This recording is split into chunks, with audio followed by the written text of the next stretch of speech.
It's Wednesday, July 13th, back here in the studio in St. Louis, Missouri, here to talk about one of the most anticipated MCU films on the show all year. That's Scotty Scoop. That's the Giggler. Danny Patron's back. This is Mostly Superheroes.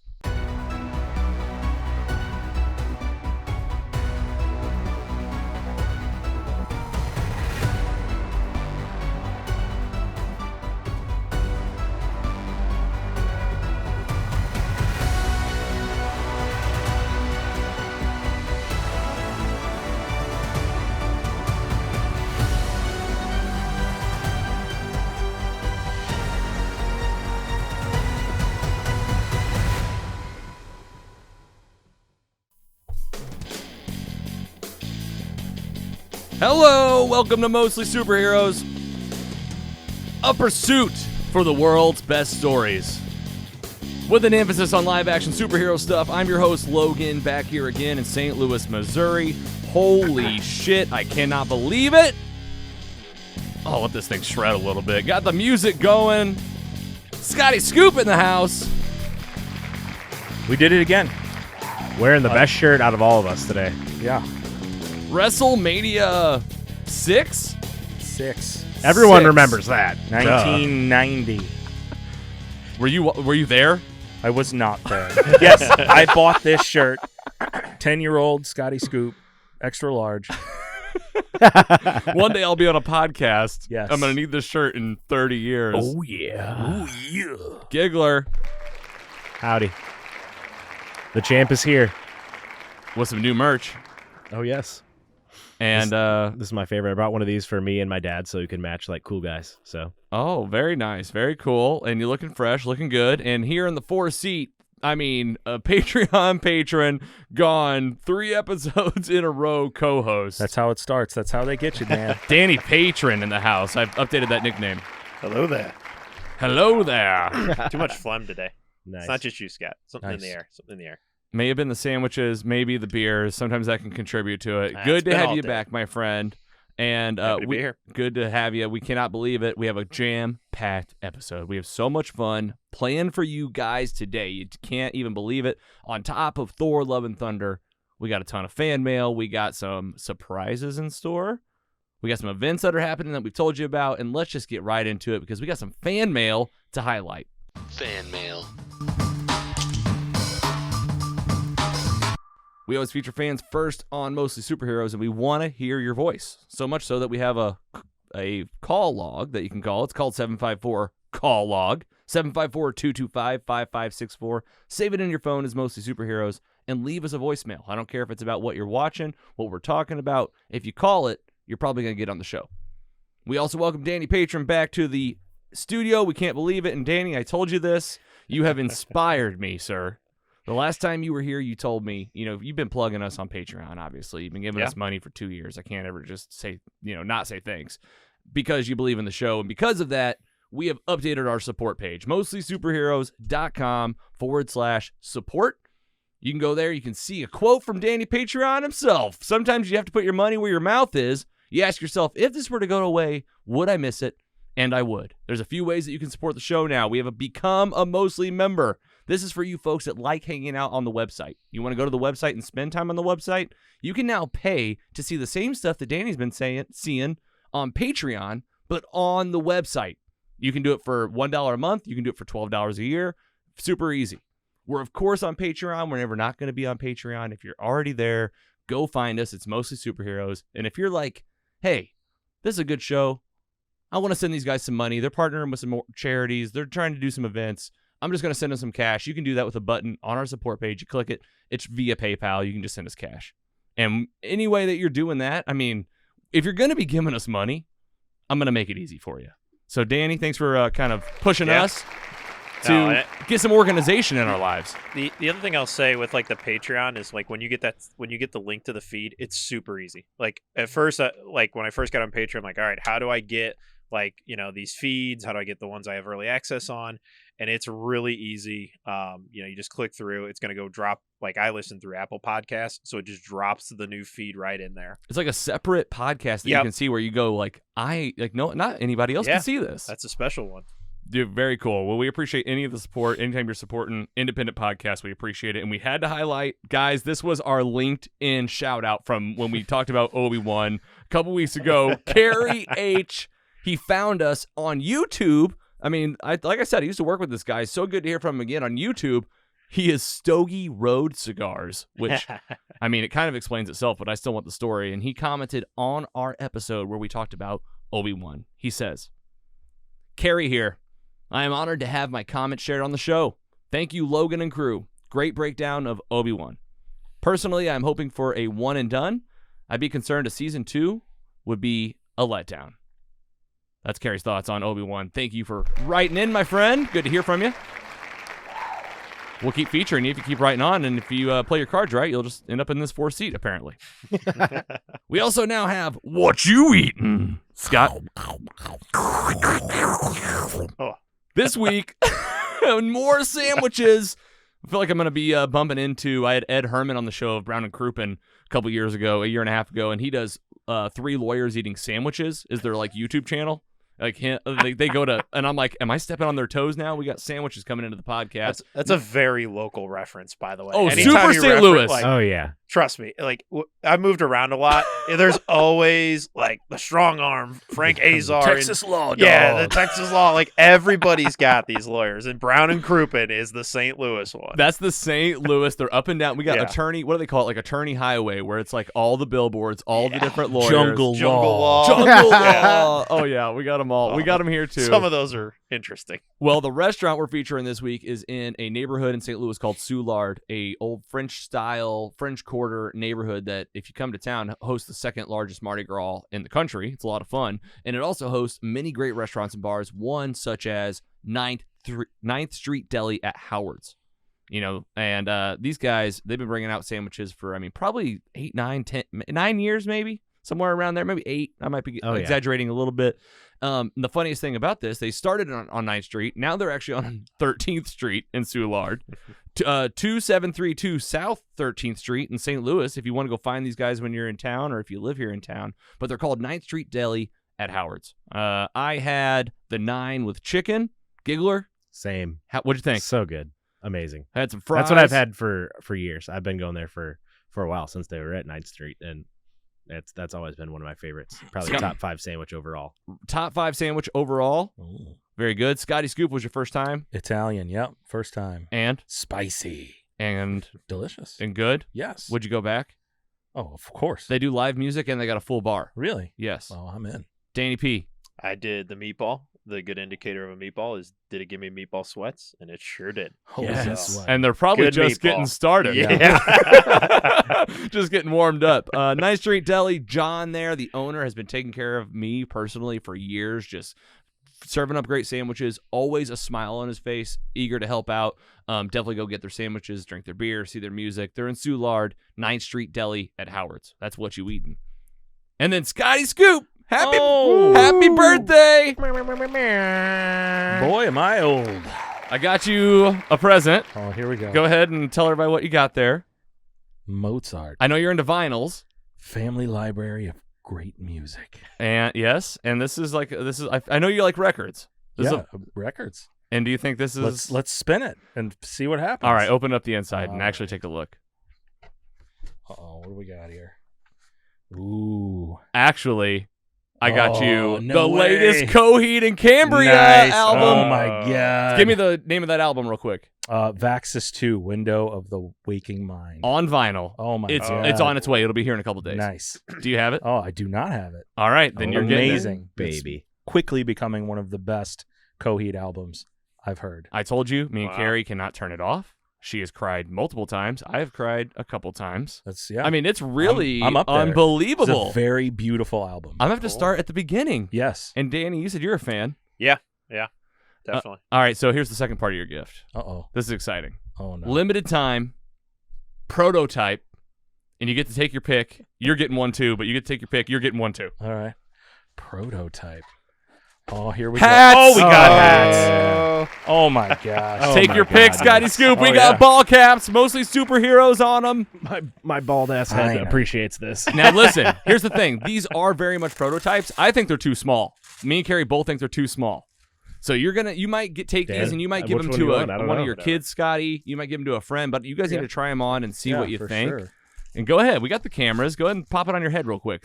Take off my Hellboy hat. Yes. I mean, open it up. It's got it's adjustable in size, but I don't know. You guys have to tell me what you think. These are prototypes. We got 6 of them. 3 of them are right here, right now.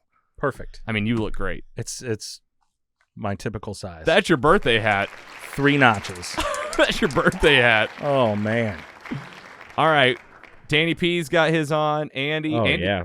I mean, what do you think? I have a giant head. And it's still. This fits me fine. All right, you guys got the prototypes. Here's the fun thing for you, listener. If you're looking at these hats, you're like, oh, shoot, that's pretty cool. Well, just get excited because they're coming. Please be excited. Me and Kerry kept the other 2 of them. Like I said, there's 6. Where do you think that 6th one's going? Well Spent Brewery? It's going to Well Spent Brewing Company on Oh, it's a July prize, 22nd. It's a prize. We have it up on our screen right now. If you're watching us on your TV, pull out your phone and scan this QR code because it'll get you to our sign-up page for Super Smash Brothers on July 22nd. Tiny Superheroes will be there. We'll be there. Well Spent will be there, and we're giving away one of these hats. I cannot wait to do it. Oh, it looks so good. I could see it. I'm going to step up my screen, you handsome my bastard. Super You can Smash see it. game. You look great, dude. Yes. Speaking of vinyls, we're still giving away the one from the Midnight Called Monsters. We've got a QR code up now on our TV right now. If you're watching this as well, get you that contest page, and we'll get that to a winner. And we can't wait. I think we're doing a good job this year of hitting our goals, music, events, and giving back. What do you think? Yeah, Oh yeah, we're there. We're there. yes. I'm pumped for the tournament next week. You pretty That's gonna be a excited? good time. Oh, yeah. We're only halfway through the year, Oh, too. yeah. This You is have pretty cool. No idea. But I'm... I You been need to- practicing? I'm putting in the work. Let's get some practice in. You didn't bring it again. I suck, I know. That's all right. We'll get it. I think I'll come to your house. I'm around, Yeah, I'm that's around fine. all week, and I'm off on Monday. All right, guys, Okay. let's get into the news. News and rumors. News and Rumors is back because of somehow we forgot that timers existed, and we're using them now. So they're in the show. We're bringing them in, and we're going to keep the show moving. You guys can look forward to a lot more stuff in a lot less time, and we're super pumped to do it for you. July 21st, July 24th. These are the date ranges for Comic-Con in San Diego. International Comic-Con is back. You guys have heard of this, even if you've never been. Anybody in the big room one. been? Anybody been? No. No, but let's... No. Not let's even talk- you, let's Danny? make it happen. No, It's on the I list. came real close. I had an in at one point and wasn't able to make it work the one year, but it's definitely something I'd like to go to. It's on your list. It's on most of the Actually, superheroes it's one of list. those things I wish I went years ago because I'm sure it's a Yeah. lot different now. Yeah. Can you keep know. that in? You got that in still, though? Yeah. Always looking for Yeah, an keep in. that contact, Danny. Yeah, dude. That's from a different part of my life. Oh, an old. All right. flame. Well, here's the thing. We're prepping for this July 21st through July 24th. Say no more. What does this mean for you as a fan? You can count on many announcements rolling out. Scotty, I know you got some on your chest. I've got a list. Here's what I'll do. I'm going to hit the big stuff so that way you can skip it. We were looking at, okay, Middle Earth fans, Lord of the Rings Yeah. fans. We're getting a first look at the Oh, Rings of man. Power, it sounds like. Yeah. Sounds like there might be, what is this? Oh, All Mankind, Mythic Quest. This is going to be Apple Yeah. sharing some of the Severance. Severance. Oh my God, what a show. I cannot wait for season 2 of that. In the Game of Thrones realm, Warner Brothers, you can look for some stuff there. House of the Dragon. They also have Sandman. Pumped for Harley that. Quinn's coming back, it sounds like. Gotham Knights, I think that's CW. I don't know what Multiversus is. Do you guys know? That is a video game. I think it's free to play. Well, there's the Gotham Knights There's a show on show. CW and Yes. the video game. And then They're the video same game. name. Same name. Going to be Oh. very confusing. yes. Yeah. I am 0% excited for the show. 100% excited for the game that I will be definitely getting Yeah. a system for. Because Hey, the game's that's- continuing the story, right? No, not really. Not technically. That's where you lose me. It's not. It's a different developer, but the last one ended with Batman dying. Right. And he's still not apparently present in this one. So He's we'll still dead. see. Yeah. Okay. We'll see. All right, and in the Marvel world, of course, where I'm looking for the most excitement, man, they're coming back to San Diego Comic-Con for the first time since 2019.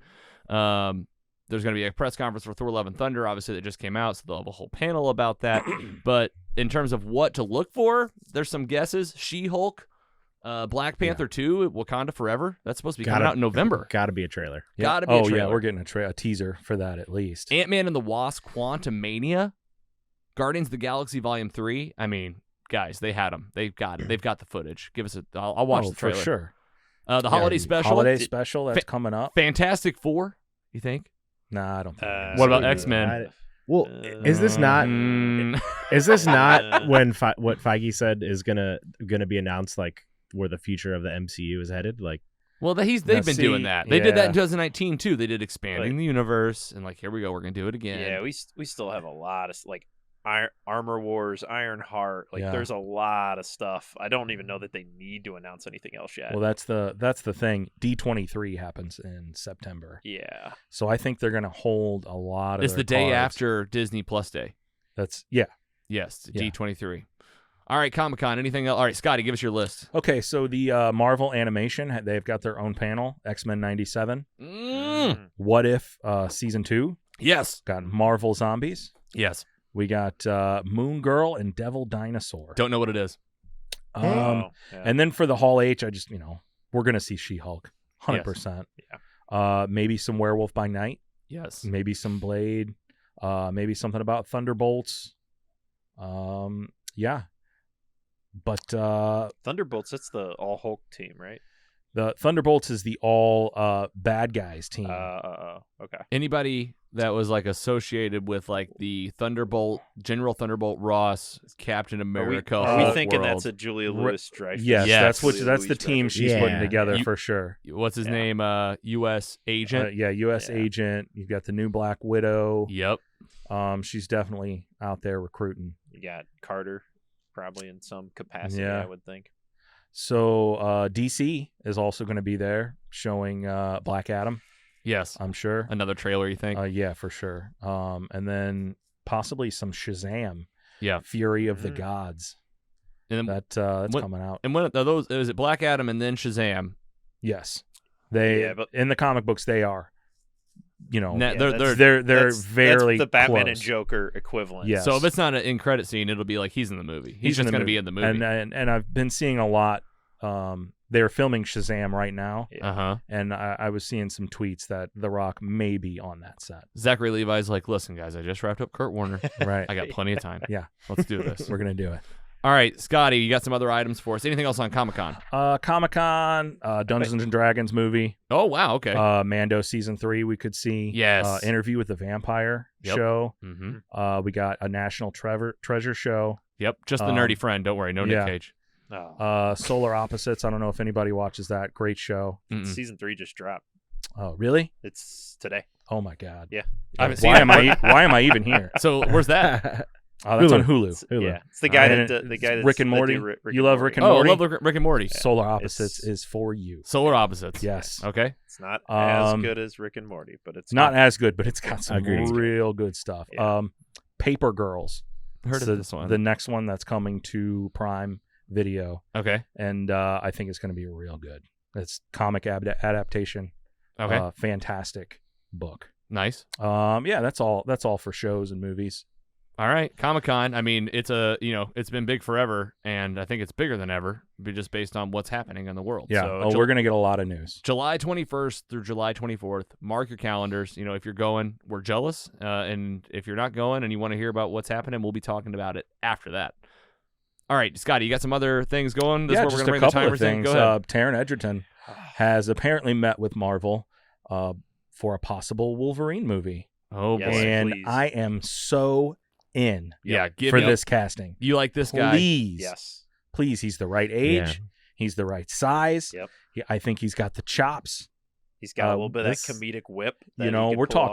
talking mid-20s. We could get 15 years of this guy. This as has been Wolverine. Oh, a man. fan cast for a long time. For I feel sure. like as long as is what happened in It was either Doctor this Strange or and the Daniel Multiverse Radcliffe. of Madness. Please him. All right. Well, I mean, No. it's hard to think about Hugh Jackman not in the role at this point because how many years Yeah, has it we've been? But we've got to move Yeah, on. It can't be. He's It's It's been time. 20 years. it's time. All right. How about this?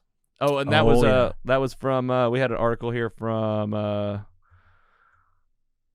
Heroic Hollywood. Heroic Hollywood. This one's from Sci-Fi. Tell us Sci-Fi about this. Wire. We got Charlie Cox and Vincent D'Onofrio will return in the Echo show.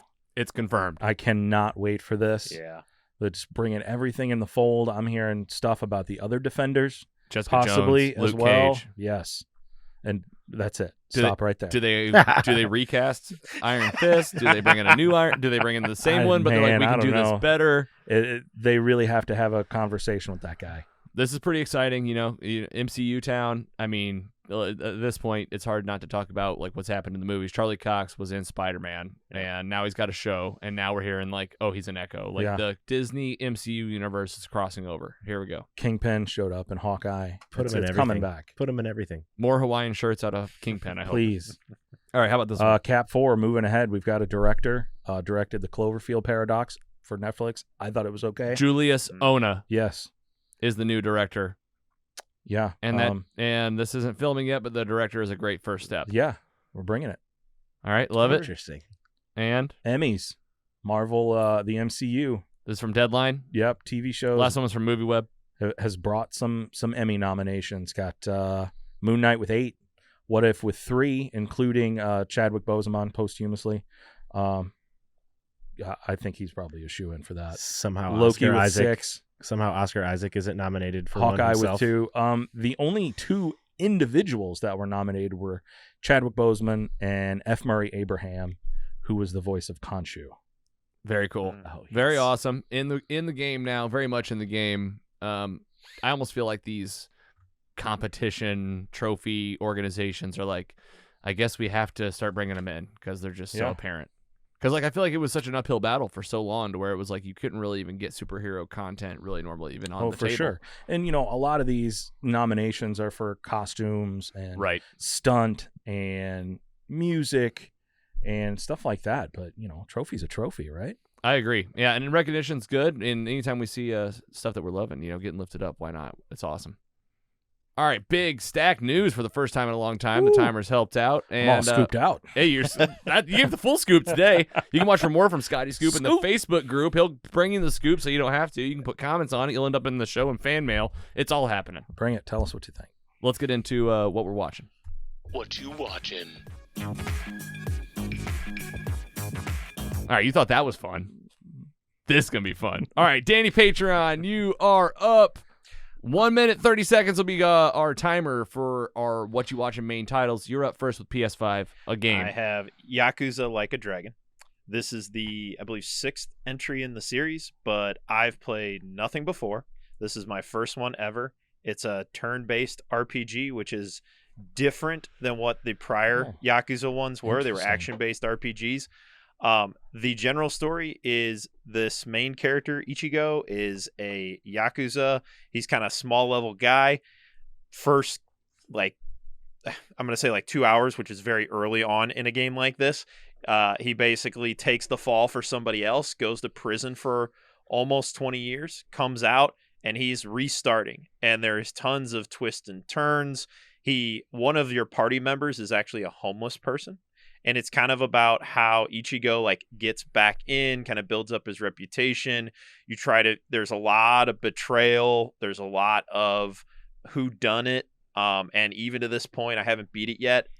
Still not sure if the kind of his old master is a good guy or a bad guy. And he's definitely manipulating the main character. You love the story. Yeah. I mean, it's all Japanese Yakuza. You'll play a good amount, but then it's also like watching an episode on Netflix. Some of these cutscenes are literally 15, 20 minutes long. Oh, yeah. And so I just 6 seconds. I just sit back, watch it. Out of 4, I would give it a 3.7. It's a great game.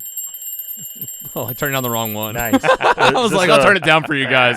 Sorry. Is this a PlayStation exclusive? Do you know?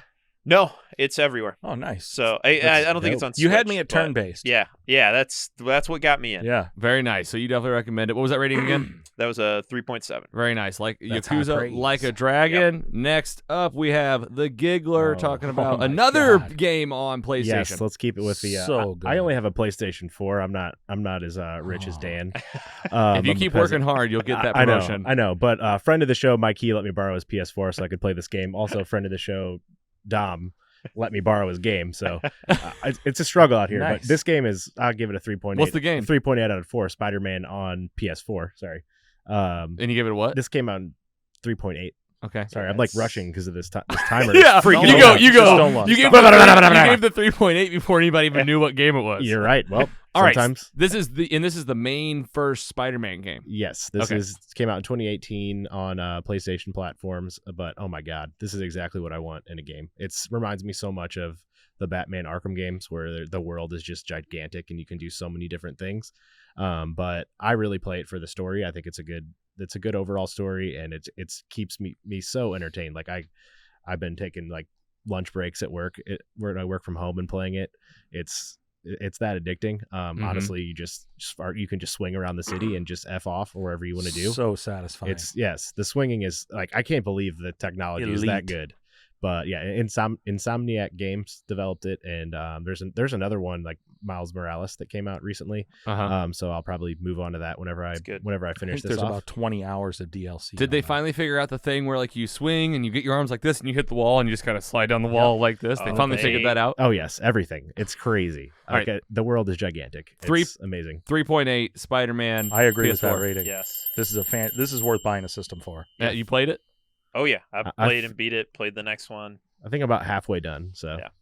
Very nice. Next up, we have Scotty Scoop. Tell us about a TV show on Paramount Plus. Strange New Worlds.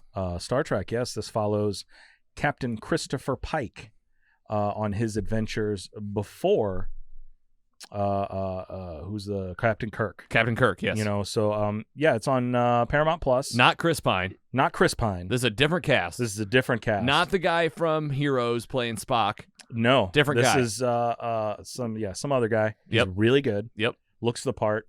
Anson Mount. Everybody knows who that is. Who's that? That is Black Bolt. Blackagar Boltagon. I know now because Yes. remember I hadn't Yeah. seen the 2 episodes of Inhumans. All right, keep going. We got Rebecca Romaine on this show as well. Okay. 10 episodes. The season is over, and it is fantastic. Is this a spinoff? This is a spinoff of Discovery. Okay. So it's got the same people Yep. that came in, I think, season 2 of Discovery, and they just picked up the Enterprise, and they're going on, Strange New Worlds. Strange New Worlds. Just some quick 1-hour adventures, 10 of them, bam, bam, bam. It seems like this is the show to say, listen, you've missed the original, and then we're going to modernize it. Yes. Would you say you have to watch Discovery first? I have not watched Discovery. That's the question, Okay. right? Are you going to get into the universe? Yeah. I saw that this was Christopher Pike, and this Yeah. was the Enterprise, and I was like, I'll give it a shot. 10 seconds. Did you rate it? Do you want to rate it? I will give it a 3.5. I really like Star Trek. You're really into it. I love it, and it's gonna make me go back and check out Discovery and Yeah. probably Picard. I should have watched that already. And now, say Picard's now a show. All right, I'm up. Movie from 1995. Who's seen this? I've seen it probably 30 years ago. Virtuosity. I think I have. Virtuosity. Uh-uh. 1995, starring Denzel Washington, Russell Crowe. The tagline reads 6.7, the ultimate killing machine. The second tagline on the poster reads, hell hath no fury like a computer composite of 183 serial killers. Meet Sid 6.7. Russell Crowe plays a computer virus that is over 100 psycho killers put into an algorithm that figures out that if he combines with the right amount of biology, he can live in the real world. This is a futuristic movie, if you couldn't tell by the plot. Right. Denzel Washington is playing the futuristic cop that's going after this virus. And get this, he's not a retired cop. He's a cop that is in prison when you meet him. Ooh. He committed some kind of horrific crime where he pleaded temporary insanity. I'll give you a little tease. It has to do with Denzel's family. There's a murderer, and now there's a living, breathing, technologically driven cyborg on the run, killing and doing the most ludicrous things you guys ever seen. This is a movie you've never seen before that is wild and wacky and crazy and everything I wanted. You talk about a popcorn film where I was just having the time of my life. I would totally give this a 3.7. Wow. This is back when Hollywood had to write their own ideas. Man, the 90s were a crazy time. And they came up with it. Nobody else? Love it. All right, you got to rent. I've think seen so. it. I don't think I have. 25 years ago, I couldn't give it a rating at this point. You got to rent it. Danny P, it's back to you. Tell us about season 3 of The Boys. The Boys. Spoiler alert, should we say? Yeah. I mean, you have to. With Has everybody this seen it? show. I've seen it, yes. Okay. Yes. Of course. Okay. Go, do it. Spoiler alert. So, I think we talked about it a little bit last week. Last time with Herogasm. I thought it ended great. You just see more and more of Homelander like pushing limits, and his base, if you will, loves it. The more over the top he gets, the more wound up they get, and we end with a massive battle. couple of deaths teased that don't actually go through. We get the 10 seconds. yeah, what's the soldier boy? Yep. Soldier Boy. He goes back on ice. We get a pretty, I thought more people were going to bite it in this season that ended up from a main cast standpoint. Mm-hmm. How How about a rating? Definitely a 3.6 on this one. So here's the thing. We're going to do an episode on the boys. Okay, Okay. that was my question. So Okay. I want the rating now, though, because we're going to rate it again. 3. I like 3.6. That's great. 3.8. 3.9. Yeah. Wow. I think this might have been the best season so I mean, far. when we go back around to it, it might end up being a 4.0. Yeah. This show is unbelievable. I can't wait you to might be watch right. it again. Okay, well, Danny, we might bring you back for that one. Yeah. Love to. All right, next up, you can tell the times are getting shorter. Giggler, tell us about this Oh one my on God. Comedy Oh, Central. this is Well, your guy. As isn't it? everyone knows, Tim Robinson is my favorite actor of all time. I think you should I leave. think you should leave on Netflix. But No, yeah, I was telling you, I Detroiters. think. Yeah. Detroiters. You should probably get out of here. Detroiters originally aired on Comedy Central, but you can find it on Paramount Plus now. There's 10 episodes per season, 2 seasons. They're like 22 minutes, but if you just want to have a good laugh, it just absolutely stupid humor about. I mean, what like he had No a way. conversation the other day that he ate a hot dog bowl. Like I feel like it's the just first episode of I Think You Should Leave was like, it's- there's a hot dog in his It's sleeve. seriously yes. A lot of There's hot dog there's humor. all parallels There's a lot between of this and I hot Think You dog. Should Leave. It's like it was like a prequel to that show. 7 seconds. But I love it. I finished the first season today, and I mean I'll go about Here it 3.5. Oh, Oh, nice. 3.5. It's not as good as I Think You Should Leave. I mean there's a plot to this. I think You at Should some Leave point. is Emmy nominated. Good. Yeah. It should be. Well deserved. Yep. All right, Scotty Scoop, you're up. Tell us The about this Black movie that's only in Phone. theaters. What's it called? The Black Phone. I think you can actually rent this now. Did you watch it at home? I know. I watched it at the theaters. Okay. Man, this is probably one of the best movies I've seen in the last year for sure. Mm. It's a thriller. 1978, suburb of Denver. You got some kids being kidnapped, and we've got the villain here, Ethan Hawke. He is the grabber. Mm. So he takes the main character, locks him up in a basement, and there is a black phone that is on the wall, not hooked to anything, starts ringing. He answers, and it's the voices of the children that he's killed before trying to help him escape. What? Yes. Oh my gosh. This is fantastic. Okay, give it a rating. 4.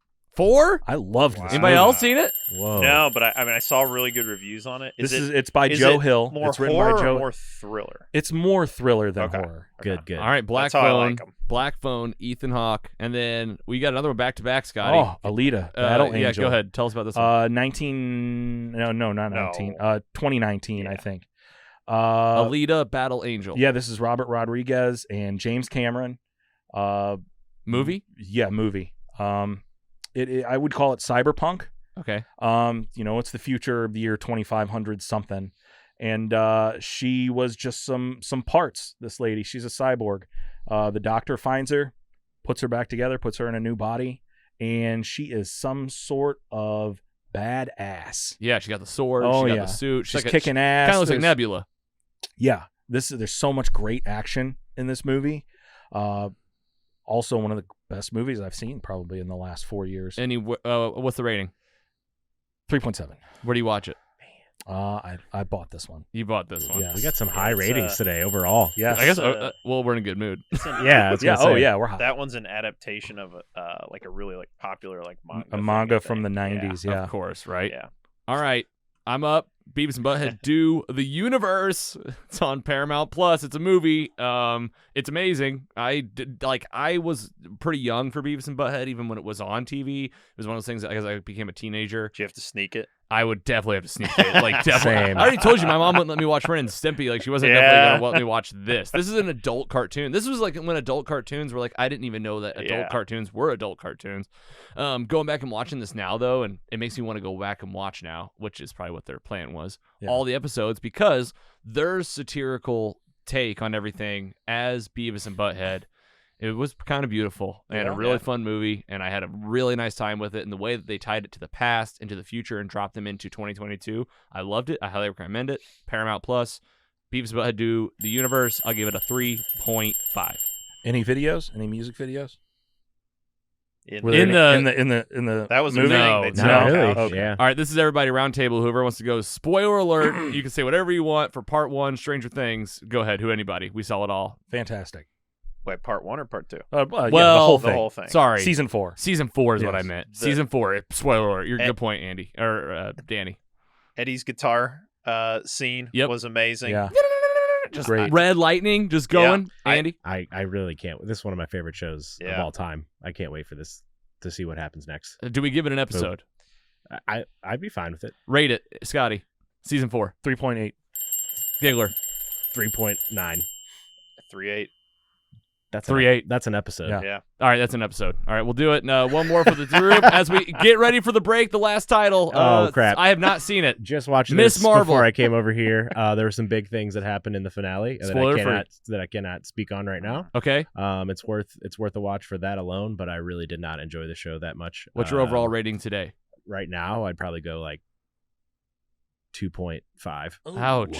Okay. Yeah, just And no one else has not seen a it. huge fan. I haven't seen the finale, What do you think so but far? so far I'm going like 3.2. You're this up is, there. This is good for me. I like this. I'm having a good time. I'm Yeah. right around 3. Yeah. And I can't wait for a rewatch. Danny hasn't started it yet. No, it's on my list to start probably next. That or Umbrella. There's Ooh, Academy. Umbrella Oh, Academy. still gotta watch Those are the that one. two. All right, There's Miss crazy cheesy scene of during the finale that I don't know. Of which one? Of Miss Marvel? Miss Marvel. Yeah, I just couldn't believe it. Well, make sure you write it down because we're going to have a whole episode. Miss Marvel, it's happening. Don't worry. And right now, we're going to take a break because that was intense. So many titles, so much Yes. news. I love the new format. And when we come back, we are getting right back into the MCU, talking about the 4th Thor film. I believe the 9th or 10th appearance for Chris Hemsworth as the character. I can't believe it. We're going to talk about Thor, Love and Thunder. Stick around. We'll be right back.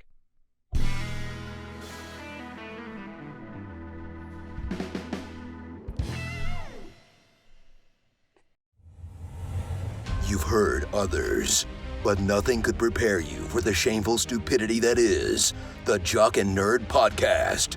Hear Imran, So if you offend everyone at once, it's a wash. I've covered everybody. Anthony, Sorry, I was texting. Say that again. and Rug Boy Yeah, whenever there's a snowstorm, my slack hole tightens up. as they talk over one another, Just exactly John the same Connor as, was a as fucking Tiff. Terminator.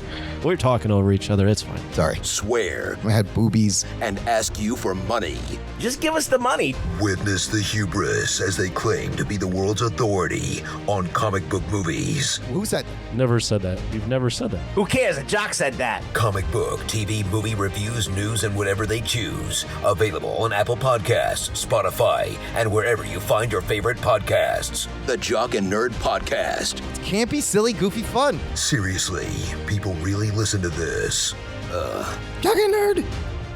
Hey podcast listeners, this is Chris Holsey. I'm the host of the new true crime podcast, Small Town Forgotten. In the first season, I focus on a very personal cold case. 31 years ago, my family member Jimmy Wade Martin was murdered in front of multiple witnesses in Bonne Terre, Missouri. A murder weapon was found and a man confessed, and yet there have been no convictions and no justice for Jimmy Wade's twin daughters. You can listen to Small Town Forgotten directly from our website, smalltownforgotten.com, Spotify, YouTube, or anywhere you get your podcasts. Thanks for listening. The meat.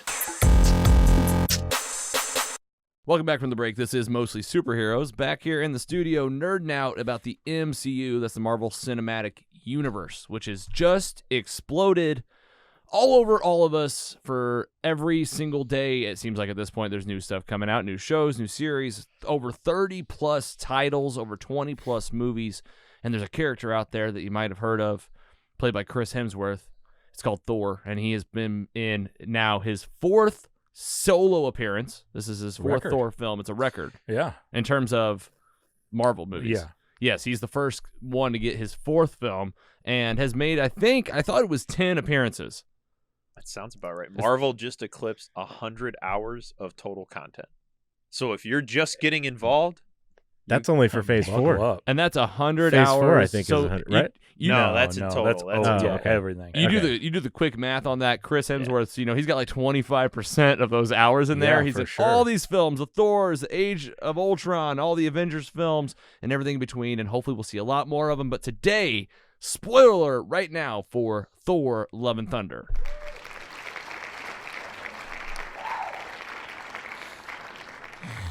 Huge help from IMDbPro.com. That's right. We're using that Pro account, and it is really doing us well. It's giving us all the news, and we're going to be sharing that with you here on Twitch. If you're following us live in the show, you actually get a little sneak peek at some stuff that's not even in the normal live show from day to day. We got some screen sharing happening from IMDb Pro, and we're going to tell you about who made it. First of all, Taika Waititi is back. They brought in Taika for Thor Ragnarok, made it one of the most fun movies, changed a lot about how they were handling Thor, the character, went more of a comedy feel, which we loved. It was electric. It was 80s feeling, and this movie is right back, and you can feel Taika throughout the whole thing. Writers on this thing is Taika Waititi as well, also with Jennifer, help me with those names there, Andy. Jennifer Caitlin Robinson. Also, Marvel Comics writers, of course, R.I.P. Stan Lee. Along with, who is that last one? Jason Aaron. That's right. This is where they took this story from his run in the comics. Yes. And still around, still doing stuff? Yeah, for sure. Very much. This is a modern story. Yeah. So this probably came out like 12 years ago, I would say. That's pretty cool. It's a really, really good run. And it's a current run. You know, like it's a lot of the things you see that are pulled out from 40, 50 years ago, which is cool. It's like seeing some of the newer stuff come in is cool. Isn't it the run of Mighty Thor? Yeah. That Jane plus Foster, that. Yes. Producers on this, we have just Kevin Feige. Well, and Brad Winderbaum, of course. Kevin Feige, of course, at the helm. Composed by Michael Giacchino, you might know from Lost, and many other things. You can hear his vibe throughout this whole thing, and it's awesome. And looking at the numbers, this thing's doing just okay. You know, we have a movie-ometer now, the movie meter. You guys see that? Yeah. This is a number I want us to start tracking because I don't really know exactly what it means. It's at a 2. I'm like, I don't know what that means for my IMDb. It's a ranking, maybe number 2 of all of them. It has something to do with how it's like doing in terms of trending, and then there's also news articles. So you can see since the movie came out or since it's been around, they've been mentioned in over 1,500 articles, which I mean, you know, gives you kind of an idea makes of sense. Yeah, publication-wise, you kind of get a sense of who's talking about it. Budget $250 million. I don't have the budget off the top of my head for the first Thor movie, but I want to say it was like around 140 million. Yeah. So here we are, 10 years later, and getting doubled the price, looking okay. Opening weekend, $146 million, and to date, this was earlier today on July. Actually, this says as of July 11th, doesn't it, Andy? Yeah. But I looked at this screenshot is from today, though, is what I'm saying. Might take a couple days to get the data. I think they report everything on Monday, I think. That must be it. So as of Monday, $156 million in U.S. and Canada, $315 million gross worldwide at the box office. Doing just fine, I guess. What do you guys think about those numbers? What do you think when you hear that box office? It's like, okay. That's exactly what I would expect. It made $300 million in 5 days. I don't think this is making $1 billion. It's going to slow down. I think it's going to slow down. I think it'll go past 500 for sure, but I don't know if it gets to 700. What's coming out next? That's usually the thing that really derails them. That's what I'm trying to think. What the Black next Panther in November, so it's got a while. As far as Marvel goes, it's Black Panther. Yeah, we're getting towards the end of the big summer push. You're past 4th of July now, so I'm just wondering what dethrones it. The next couple. I think in Super Pets coming out. I keep getting ads for that. Weeks, I think. Super That's Pets what happens episode when you follow coming The Rock. Ready to meet Batman's dog. Yeah, not excited about it, but I can see that. Kids are excited, and that's a big gap between movies for sure. So, but also it will probably be on Disney Plus in 45 days, like Doctor Strange anyway. So kind of doesn't matter. And it was going up against a Minions movie, which not my thing, but that is definitely if you're competing for families, families with young kids, still competing with Maverick.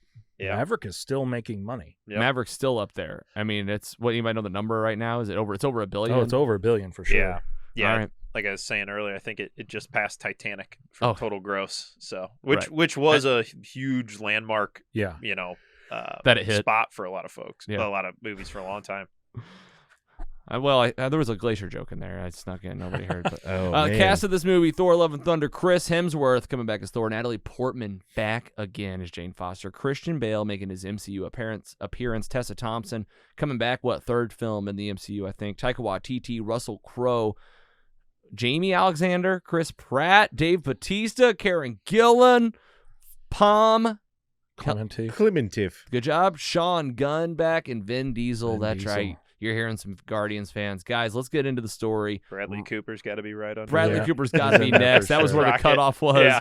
Got a monster cast. This is Thor: Love and Thunder. If you guys are okay with it, I just want to get right into the movie. Do it. Please. Go for it. This thing is jumping right in after Avengers Endgame. It's going to help you right out, okay? Let's do a little catch-up with Thor. Thor's from Asgard, one of the 9 realms, one of the first Avengers you ever meet.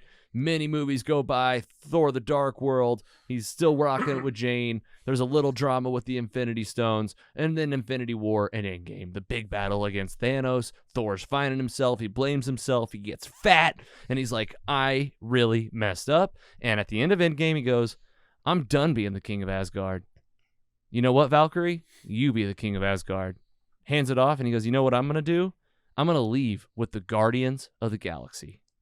Chris Pratt, Star-Lord, this is the whole crew, minus, of course, Gamora. Spoiler alert for the MCU, Gamora. You know, they don't even talk about her. Yeah, she kind of just went and did her own thing. But I mean, Guardians 3. Yeah, they'll get back to her for sure. Yeah, they'll get back to her. She's out there. And this movie, this is it. We open up, I mean, one of the best cold opens of a Marvel movie I had ever seen, where we're seeing the villain in not a Thor 2 Dark World way, but in a way that is middle of the nowhere desert, a dad and a daughter, skinny, dying from drought. I have no idea what's happening. Oh my gosh, this is Christian Bale. Yeah. And this is one of the most beautiful on IMAX dramatic scenes I'd seen a movie open with, where I'm like, what the hell is going on? It's very jarring. Yes, is a great word, especially for Thor: Love and Thunder. Right, like, hey, we're in here. This is a comedy, and then they boom, right in the heart. Supposedly, they cut out a lot of scenes that are even more jarring, which is crazy to think about.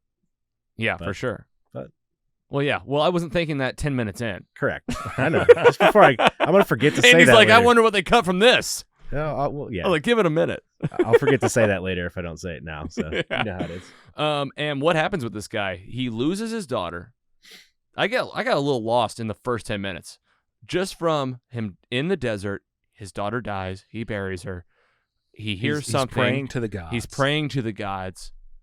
His god. And this is where it loses me. From there to the jungle, where he wakes up. Where he wakes up, he falls into the water. He's seen an oasis. He's seen an oasis in the desert. In the desert, and he starts crawling towards it, and he's found some sort of paradise. Yeah, it's luscious. Yes. You know, he finds some, various fruits. Dives headfirst into the water. He can't believe it. Yeah.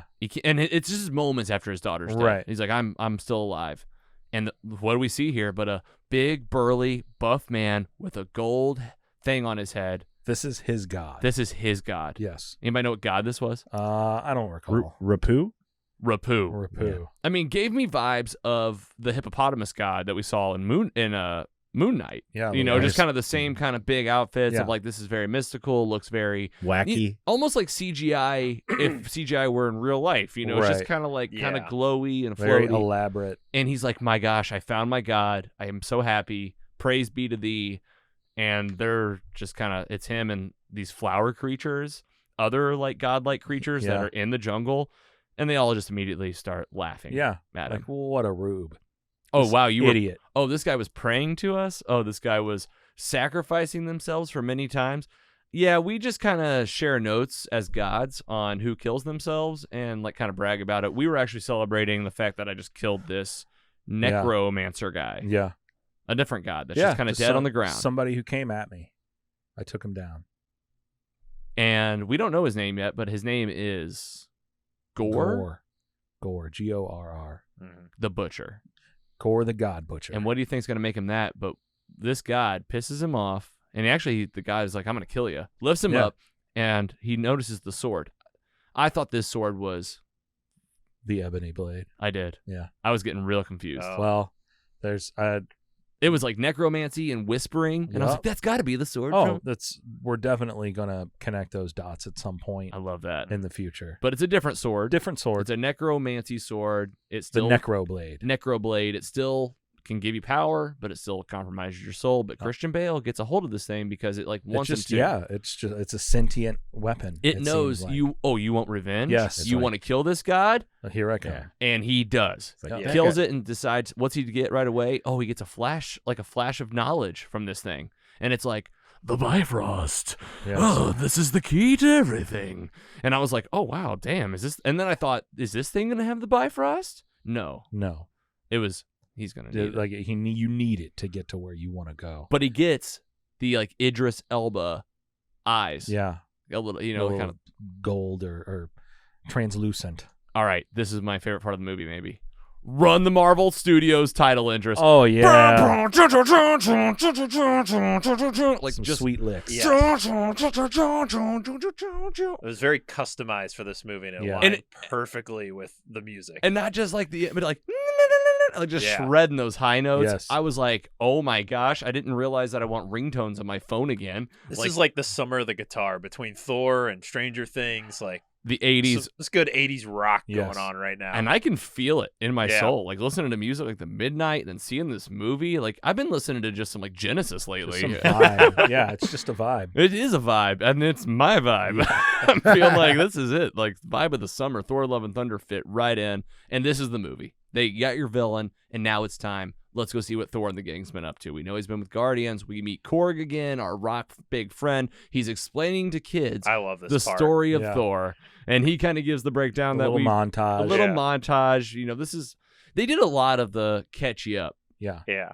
You know, They had Baby Thor. We saw Baby Thor fighting She- on like a little jumper in front of Yeah. his mom. he's in his mom's like front like baby backpack, you know. And yeah, like this is how early we started. We see him like go through his outfits as he's running through the almost like a Superman feeling, It's like like with a Forrest Gump running through the forest, aging all of a sudden. Yeah. You That know? was Just like like his son, one of the Yeah. Yeah. was playing one of the Moses' kid that kids. was running. Yeah, and there's gonna be a big emphasis on kids in this one. Yeah. And I know how Danny P feels I about love that. kids in my superhero and Star Wars shows. It always really enhances it. I was watching it thinking like I already know how Dan That's- feels Yeah. about this. Oh, Dan is hating That's this. the Execute Order 66. And he catches us up, he brings us up to speed, and what is up to speed? It's exactly what you think it is, except like the kind of where is Thor in his mindset? He's realized that, you know, since Jane broke up with him, he's not really destined for love. He's also getting a little tired of fighting, but he's realized that his main purpose is fighting. So he just kind of waits around until the Guardians need him. What are the Guardians' whole shtick? We go to planets that need our help, and then we have them pay us to fix everything.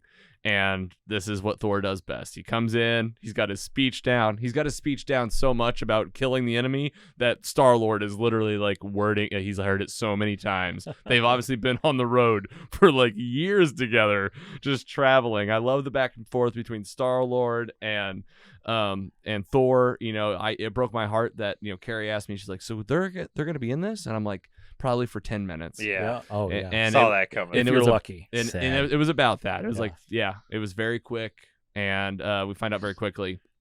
They help this planet they're on, and they go back on the ship, and Thor has been given 2 goats that he gets to keep now. That was a part of the prize from the planet they saved, and the Guardians are. You can tell there's a lot of chaos happening in the ship. Well, and when he quote saves the planet, it's like these folks are basically like, hey, our main palace has been invaded by these chicken people, which is very reminiscent of the Heavy Metal Oh, man. yeah. cartoon. I knew Scott was going to get that one.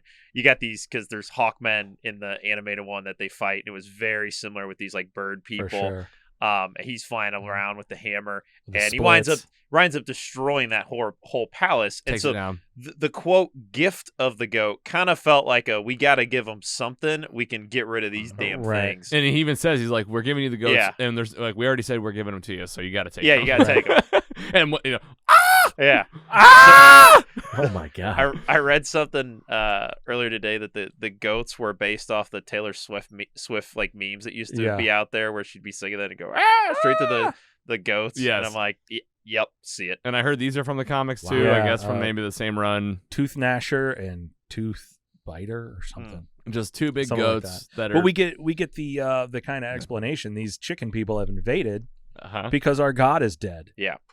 Yep. You know, Our god is dead. Our god is dead. And like no one really thinks of anything of it then. Thor kind of goes, wait, how'd that happen? And he kind of gets cut off, and like Right. that's it. yeah. It's like, okay, well, that's our first little tease of like, oh, well, we know probably what happened to that god. Let's find out about more other things that are happening. Well, they go on the ship, They have like a screen the Guardians have of like things that are going down in the universe.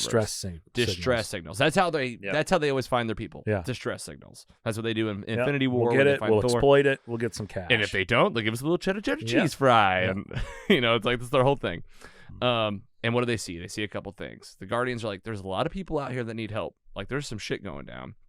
And Thor sees Lady Sif. Yes. Sif. SIF. That's a scene there that I'll be curious. I'm sure people have already started doing it, but breaking it down, is there anything in there that references, all other those screens stuff? Yeah, who has gone through all those? Like, where's like Peter Parker right now in this thing? Like, like what was going down? Some on obscure character that we haven't met yet. Was up in the upper right hand corner on the screen. Who's Peter Parker? Right. Good job, Andy. That's really good. That was perfect. Yes. You know what it is too? It's like you're totally right, Dan. It could be like distress signals from the universe. Yeah. They could be like one little screen at the bottom. It's like, well, there's the overarching Avengers 5 theme. Yeah. I mean, you could have the Eternals asking for help. Yeah. You could have Howard the Duck could be up there somewhere. Needs his martini refilled. And they decide very quickly, time to split the team. Guardians are going to go do their thing. Thor is going to go check out Lady Sif. He does. He jumps right there to her with Korg. Stormbreaker, again, just for a reminder, has the Bifrost. So he can just jump around. I thought about that. I was like, he's just riding that ship with him. But he could really just do whatever he wants. Anytime. Like, I could almost see it as like, hey, let's split up for like a few hours. And like them, but like that was like goodbye. Yeah. It was see you goodbye. later. Thanks for the few years. Now, we talk about in Star Wars, they did a lot of interstitials, like, they're using the show to do interstitials. I could see a whole, like, I would enjoy a series of just the Guardians of the Galaxy and Thor. Yeah. Like, that could have been sure. that could have been the movie for me. And fill that gap. Yeah. It's one of those things that like you just kind of hope this that, movie like, could have been Thor 5 in my mind, and you could have done him with the Guardians. They'll do the it whole in time, 30 years, and they'll de-age everybody. Yeah. And I mean, everybody will go, well, that was just a cash grab. And we will be not de-aged. Yeah. Here. As old men talking about it. Here like, oh, wow, they did it. Season 33. I give it a 2.5. The meat. We had to tenderize it. There hasn't been meat in 15 years. All right, so where were we? So they do the split up. He finds Lady Sif. Lady Sif. She's missing an arm. She's missing an arm, and he's like, oh, we gotta get you out of here. And she goes, no, let me die a warrior's death so I can go to Valhalla. It's gonna be important. And he goes, well, technically the battle's over. So yeah, you would have to die in the battle. Maybe your arm's in Valhalla. Yeah. Your arm might be there. We're gonna get a throwback to that at some point. And he says, come with me. I'll take you to New Asgard. Yes. Which is in Norway on the planet Earth. I'm going to get you help there because we have Asgardians living there. And you get a very quick catch up on what's been happening in New Asgard. Basically, since King Valkyrie has been in charge, I mean, she has sold out. Oh, Disney World. Disney World. This is the tourist trap. Tourist trap in the world. Like, they're making everything kind of look. You can tell, like, some of the Asgardian soldiers are wearing, like, fake plastic. Yeah. Like, they did a good job, like, making the real stuff look fake, but then the real stuff looking real. And so this is where we get kind of the coming together of Korg, Thor, Valkyrie, getting a catch up on, like, Idris Elba, Heimdall, has a son. And like, there's all these families in Asgard, and Matt Damon, and what's his name? We get the actors. The oldest Luke Hemsworth. Oh my gosh. And is it Luke Hemsworth? Yeah, that's his brother. Are you sure? Brother. Yeah, 100%. And Liam is the one that was in Hunger Games. Yeah. Oh, okay. That's That's his old. Okay, and then they're doing Thor Ragnarok. Yeah. And with the hammer breaking, Matt Damon, all of it. We get Sam Neill back as Odin. Yep. Yes. Yep. Oh, that was great. Yeah, Yeah. Sam. Oh, yeah. He's like, I just got done with Jurassic Park, so this is fine. Right. Just give me a cash, and I'll just get out of here. I'll just raking it in. we get Hella. Melissa McCarthy. Oh, that was nice. That was for those fans. Been waiting for her to And get in the MCU. Her husband was like the director, because those two are always in movies together. Okay. Oh, okay. I didn't realize her that. husband's the guy was in jarring to see Bridesmaid her. who's like on the plane, and she like puts her leg up. Oh, on. yeah. That's her I know actual that guy. husband in real life. Yeah. Oh, okay. He's in like every movie she's in, because they're always like, For sure. he always has like a little cameo. So Yeah. he's Yeah, in he's that got too. the black hair. The mustache, And he's got a TV show. They got a TV show right now where he's like, it's on Netflix or something, where like he's been touched by God or something, and he's like glowing. and they can't figure out why, and she's his wife or something. There's a whole show about that apparently.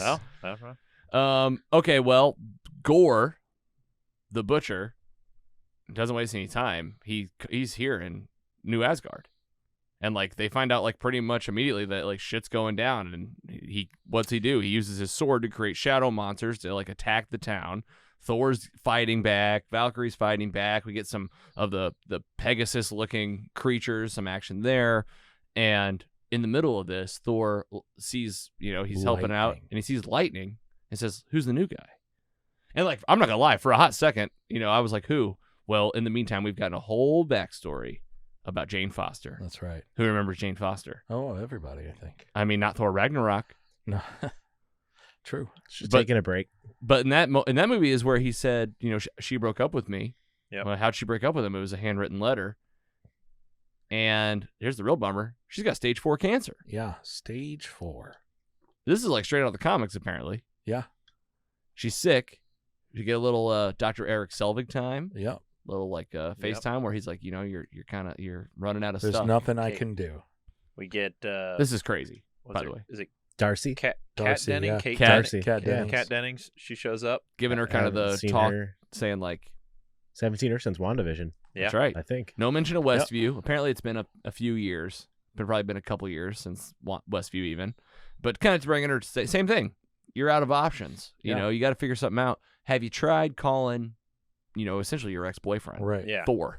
Could he help? Anybody up north help? He played the Space Viking card. Yep. The space That's Viking. what she said, yeah. Yes. And Jane decides to do this, goes back to her lab, and it's almost like she hears something. Yeah, almost like some whispers. And it's a book, and it's a page about Mjolnir. You guys remember Mjolnir?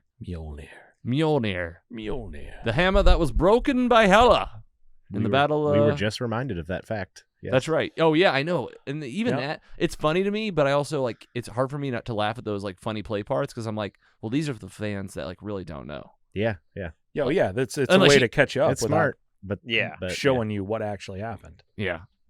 But me, I could go without it. I'd be like, just, I love Yeah, it. give it going. me a longer movie. I love it. Yeah, actually, yeah, just add to it. That's Mm-hmm. that's what it is. And so she goes to New Asgard, finds Mjolnir in pieces in like a It's a little- museum. some sort of little bubble. It's like they cut around it, and dug around it, and like put it on a pedestal. Because the guy goes, and these are the beautiful, immovable rocks. Because like nobody can lift them. Right. No one's worthy, even though they're in pieces. And as soon as Jane Foster gets there, it does another little whisper. Thunder rolls in, She a little shaken. cuts off black for us. Yeah. Cut to who's the new guy? It's Jane Foster. Jane Foster. She is the mighty Thor. The mighty Thor. Here she is. I'll give it up for her. I mean, she looked amazing. She looked great. I mean, amazing. Yeah. Like strong, buff arms, but like beautiful, tall. Natalie Portman's back, not cancer sick as she was 10 minutes ago. The Thor hammer Mjolnir is making her, at least on the surface, look better. Yeah. Impervious. What'd you guys think of this? I liked it. What'd you guys think about the Mjolnir coming back? I love the interplay of Thor and the hammer the Yeah. whole Yes. time where it's like, Yep. his actual ex-girlfriend is there, but then his ex-weapon is there. And that's even like more important to Yeah. him. And the eyes he gives the hammer as it like flies past, you can just see like all this excitement. He's like Mjolnir. Yeah. What that- have you been that up was to? funny. My hammer. It's My running hammer. running out of, then it just turns around. Yeah, that was heartbreaking. He's like, oh. I Yeah. just felt, it's like, and then we get a little catch up before they take the story any further. They're like, here's the recap of Thor and Jane. Yeah, Yeah. we get Korg again. And they Breaking it down. they showed us this love story that no one's really seen Right. before, And I mean, for anybody that's like, you got somebody like this was tugging a little bit. I was like, okay, this is pretty cool. I was like, anybody that's here for our love story is going to be like really happy with this. Yeah. But Yeah. Love and Thunder is in the title, Yeah. so you kind of expected it. Yeah, it's got to be in there. And part of that love story was, they're very in love, and Jane kind of goes off in the apartment, whatever, and it's a flashback, and he whispers to Mjolnir, watch after her. And it like glows. It like Yeah. puts like a little Symbol. three ring And I think symbol just kinda like- thing on Wasn't there some sort of like animal heart on Jane? Did I see that? it's almost like he was casting a spell when he did that. When She he was like whispered? asleep, yeah. Well, this was like, I don't know if she was asleep. She was like I have to see it around. again. I don't remember. Yeah, I know for sure. But you know what it was? It was the same as when Odin whispers this.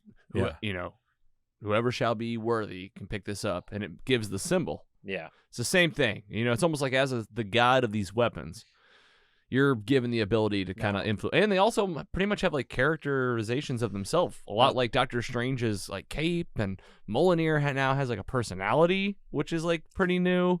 Yep. And Stormbreaker like has a personality, which like is For sure. also very new. Not like just a little bit of a personality, but like floating. Yeah. Well, it's very much reminiscent of Doctor Strange's cape. Right. Yes, exactly. When we brought the cape to life, it had a Yes. little bit of personality. Like, you know, I thought it was kind of funny then, and I thought it was funny now.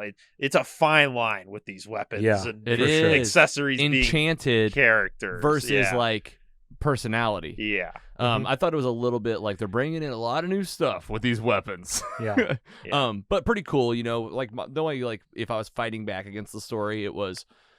So you're telling me like Thor could have like maybe just walked over to the hammer and been like, "Get your stuff together." Yeah, come on now. And now I can fight Hela. Instead, it was like just over. And, Yeah, he like kind of just walked away. I mean, in this fight scene, she's got like new Thor powers now. Oh yeah, Because- it's breaking apart. It's and like hitting bullets. multiple Cool. people. That was dope. Yeah, Coming that was back really in. cool. Yeah, it was cool. I was like, yeah, this should have been a thing the whole time. Now, Scott, I saw something that people are upset that that's how she became Thor because it's different than in the comics. Do you know? I don't know how she becomes Thor. I don't recall, but it's pretty similar. really I think. because it was something about like, well, he gave her the power, so that's Uh, not the same as her actually being worthy. It, it was Odin interesting. cast him out, Uh-huh. and he became unworthy because Okay. there was a storyline about Thor the Unworthy. Okay. Yeah. And so, and she just kind of found it. And through the first, I think, like 3 or 4 issues of the Mighty Thor, you didn't know it was Jane Foster. right, and like that's almost how it was. Before, you know, she had the mask on. He's like, "What have you been up to?" You could tell that like that could definitely be a whole Yeah. series of Well, scenes. like instantly, he looked at her outfit and changed his. Yes, and he puts it Yes. in.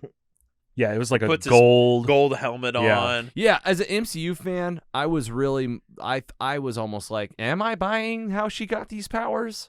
Yeah. Because it felt a little Hollywood. It's It just- felt like they Hollywooded it a little bit. She's worthy. Okay. Yeah, But wasn't is she really- worthy? I think is the doubt that they What's- put in what's- my mind. Yeah, what's the difference Was in it- being worthy and being like looked after? Was it Thor that put the spell on the hammer that Yeah. made her worthy, or was she actually worthy? And why did the hammer only whisper to her? Like, was it because she was sick? And Or- even yeah. then, it was like It didn't whisper until she thought about it. Really? And then apparently that didn't help. Like, you know, like No. we'll get back to it. We'll circle back. Well, she's here and she is the mighty Thor. She's doing her thing. They're teaming up, and right away we got to go after Gore the Butcher. Why? He stole all the kids. Yep. Took all the kids. They're gone. Great, we got kids. This is perfect. Disney's like, here's our relatable characters.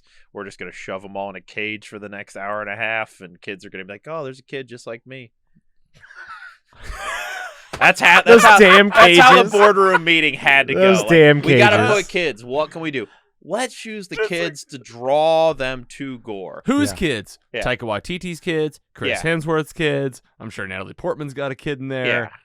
Like they've got Yeah. kids. They probably and just kids went in to this. the stage, like everybody working, and like, hey, we need some kids. Like, That's- do y'all have That's any? 100% what it was. You It could was just bring 'em all in. staff The, kids. the one part I liked about the Guaranteed. kids, which like here's the thing, I go back and forth on this where I'm like, I guess they have no choice to keep it going forever. They gotta just get young kids in the mix, Yeah. and like that's how you keep it going. But it is pretty thick nowadays. But what I Yeah. did like was I liked those kids looking out the window and seeing Thor and like Valkyrie fighting, and they're like, oh Yeah. man, I was like, man, that is what it would be like to live in that world and be like, Yeah. there's Thor. Just kicking ass again for Yeah. many, many years now on Earth. I would, for the record, I was good with the kids until a part we're gonna get to in a little bit. Then I was like, "Yeah, fucking Christ, are I you can't kidding wait. me?" A little further. God, I sorry for know. the cussing. but No, yes, no, you, it's good. Not- You already know what scene with the kids, but we'll get there. oh, I can't wait. I do Yeah. know what scene. All right. Yeah. Okay, so we're gonna go after him. What's the plan? Me, Thor, Valkyrie, Natalie Portman's Mighty Thor, And Korg, we need help from the gods. This guy is attacking gods. He's got the kids. Oh, you know what? I can talk to the kids because Heimdall's son is there. Right. And they do the vision talk to each other. Axel. Astrid. Axel. He's like, Axel. Yeah. And he goes and sees them. All right, I know where they are. They're in the Shadow Realm. You know Shadow Realm? Shadow Realm. That's, I mean, no. It's a realm of shadows. And it's shadowy. It's real shadowy. Black and white, everything. It's pretty much black and white. He's like, all right, that's where we got to go. Let's go to the gods and tell them, this is it, guys. You're meeting Zeus. Yeah, omnipotent city. What was it again? Omnipotent city. That's one of those words that's like not made for me. Yeah. Omnipotent titty. And what is this place? All the gods have all congregated the gods here. and all of them. Thor even kind of names them off. He's like, we got to go find him. We got to get Zeus. He's we got to get Pharaoh. He's fanboying over all these we gods. see them all. We Yes. see the dumpling god, Bao. Yeah. We see Korg's god. Who else? Korg's god on a throne of scissors. Yeah. Yeah, scissors and rocks. He's like, I kind of based my whole thing off of this guy. Yeah. And who's Zeus? Russell Crowe, who you might remember from Virtuosity, and he is in this movie. And Gladiator, Virtuosity. And he's got the lightning bolt in his hand. He's a chubby old fat god, and he's probably one of the highlights of the film. Yeah. Oh yeah. Oh, He's here putting on a show. Oh yeah. He's got his best Greek accent going. And this beautiful palace. Oh yeah, for sure. Looks better than they're getting pretty good at this. Oh yeah. It felt a little bit like they were standing in a green room sometimes, but for the most part, pretty good. It felt pretty real. I thought so too. Here's the deal. They're in disguise. They're kind of hiding. Zeus is giving a speech. Not for long. Thor gets out there and asks for help. Yeah. Lays it out there. Gore's coming. He's killing gods. Not getting any help. He's a low-level god killer. I don't care. Zeus says, we're safe here. We're safe here. We don't really have to worry about it. Don't have to worry. It's going to be fine.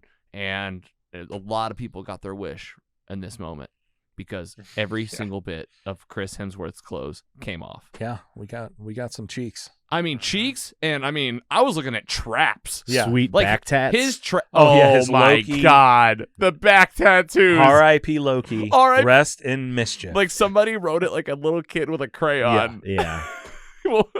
Love it.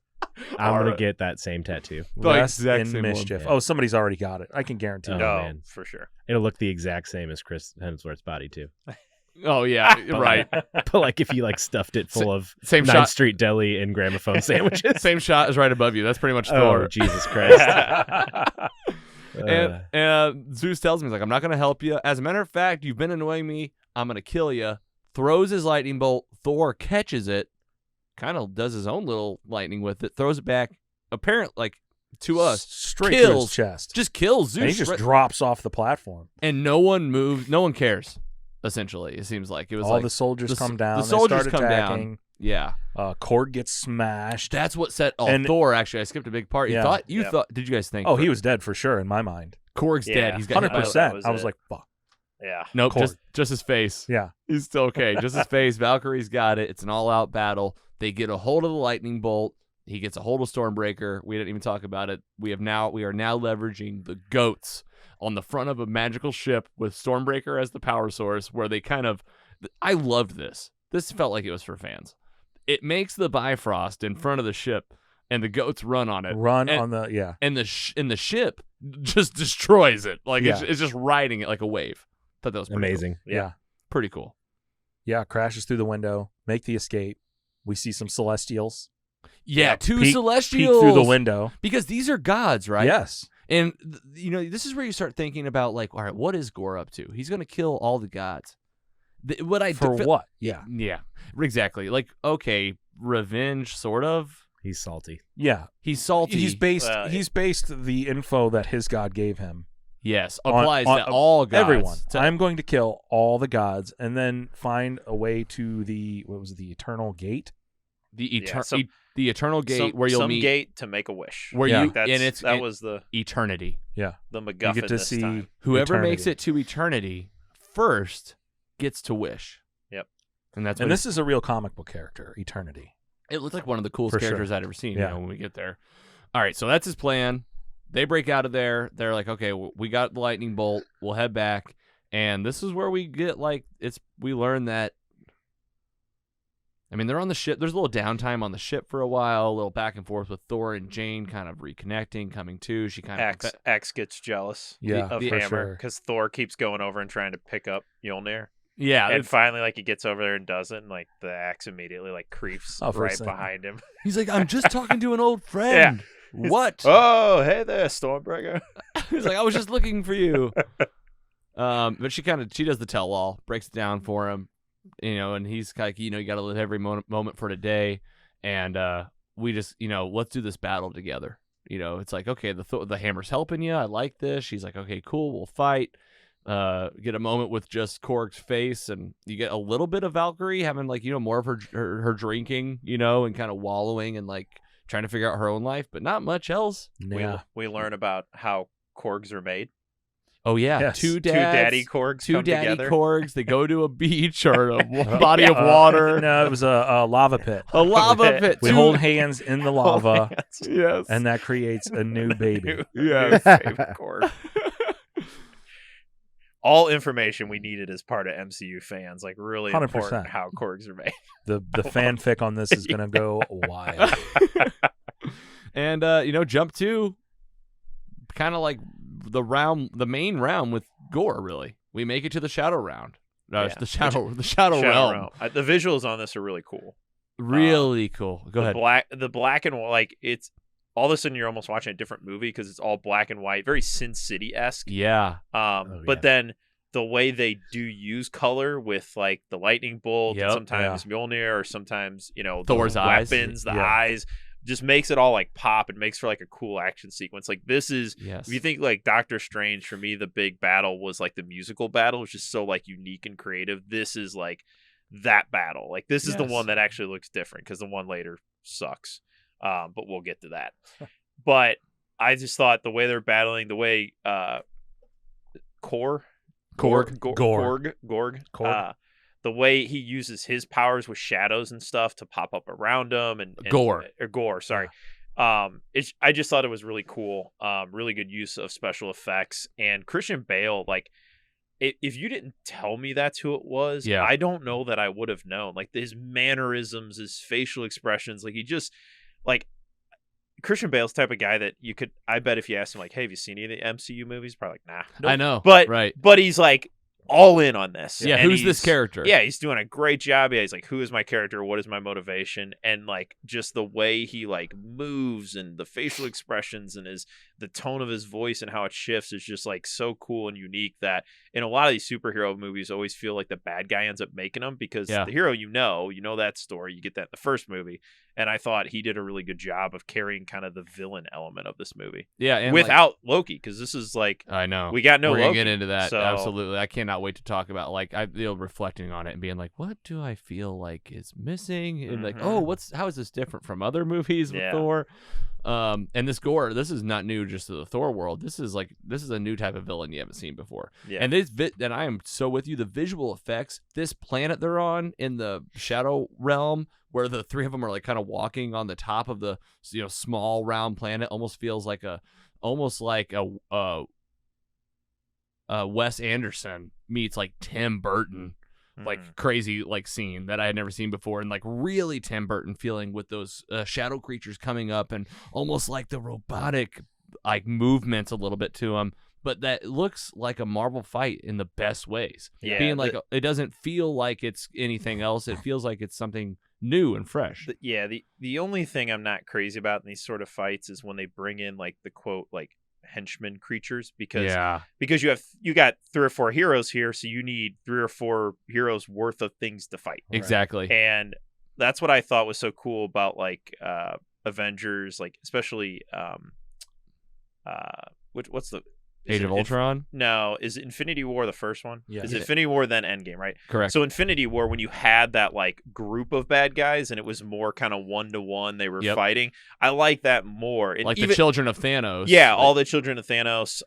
Versus like the henchmen. The army that would slaughter themselves. Yeah. Whenever they the dog. The dogs, right? Yeah. Like the Age of Ultron is like the Ultron bots, right? You just got a million of these. Yeah. They're going to keep people busy. They can keep any character busy for a little bit.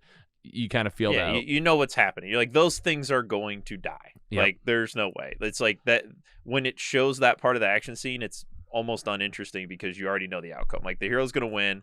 On this part, it's going to be the main villain that, will kill somebody, will do something shocking for motivation for others. So it's the only thing I don't love about that stuff, but I like having that many heroes there. So what are you going to do? And I did love that. It almost, you have both Thors walking in. You got Valkyrie. I was like, this feels a little bit like that in-game scene, with all of them kind of just walking up, being like, all right, we got a big bad we got to take down. For sure. We haven't fought anybody like this before. How's it going to go? How's it go? They do okay, but they kind of get effed up, and they get to the point where, like, we got to leave. Like, Jane's not doing so hot, Jane Foster, and we got to Bifrost out of here. Okay, guys, get around me. I'll Bifrost us. Everybody gets out except for Stormbreaker. Yeah. And Gore gets his hands on it, and Thor leaves it behind. And that's when you learn that the weapon that has the Bifrost doesn't need to go. It's just part of it. Just opens it. Just opens it up. Yeah. So we don't get the kids. That's why we're there. Yep.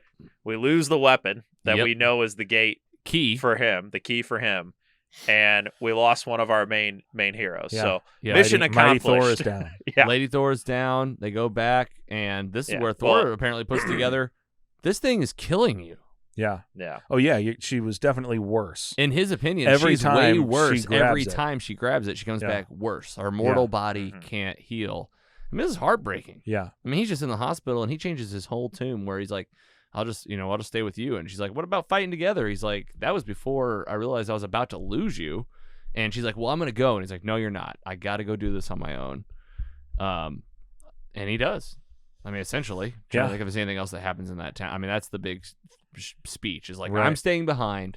You're going to go. Valkyrie stayed behind. Valkyrie got hurt too. She got stabbed. Yep. Yeah. And she's like, I lost my kidney. And he goes, gone. Just gone, huh? Yep. She goes, yep, gone. I'll basically die if I go. And he's like, all right, I'll go on my own. She's like, take the Zeus lightning bolt. Yep.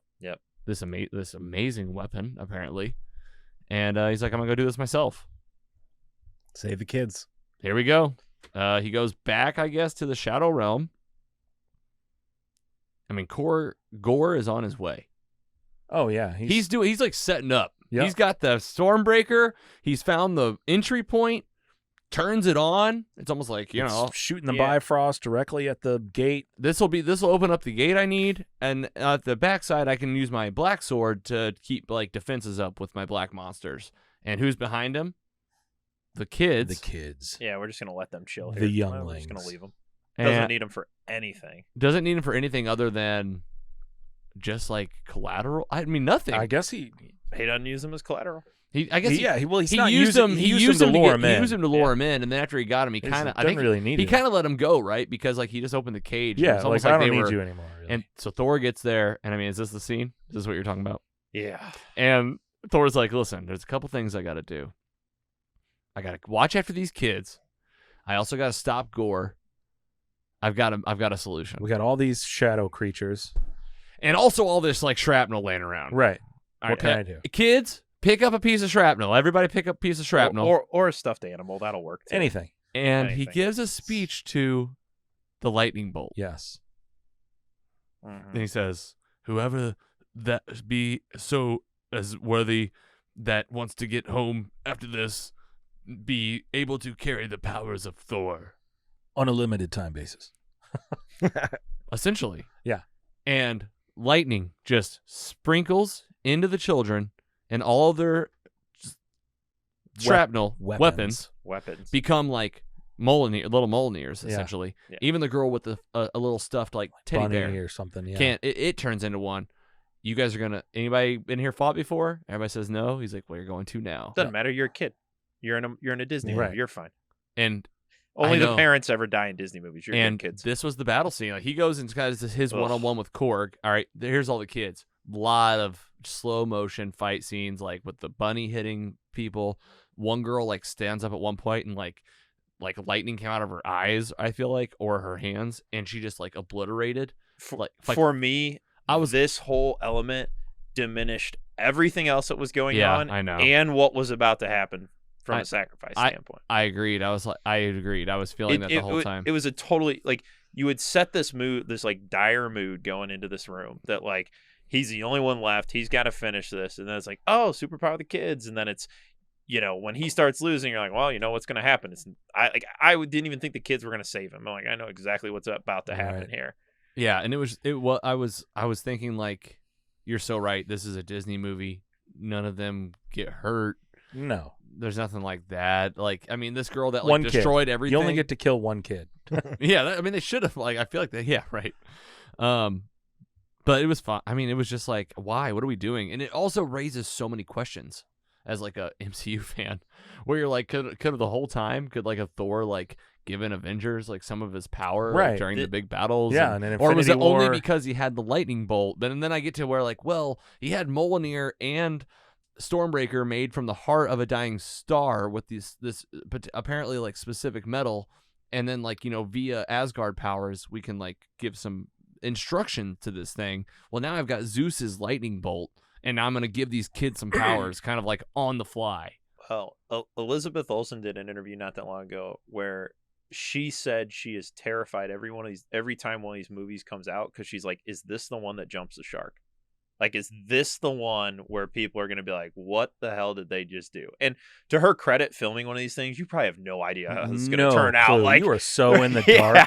It's so much CGI. Especially at this stage. Yeah. You're like, oh, well, these all come out pretty good. Yeah. Yeah. Like, at least the first Iron Man, there's a lot of time where he's not in the suit. It's so good. It's such a movie. Yeah, that one's so good.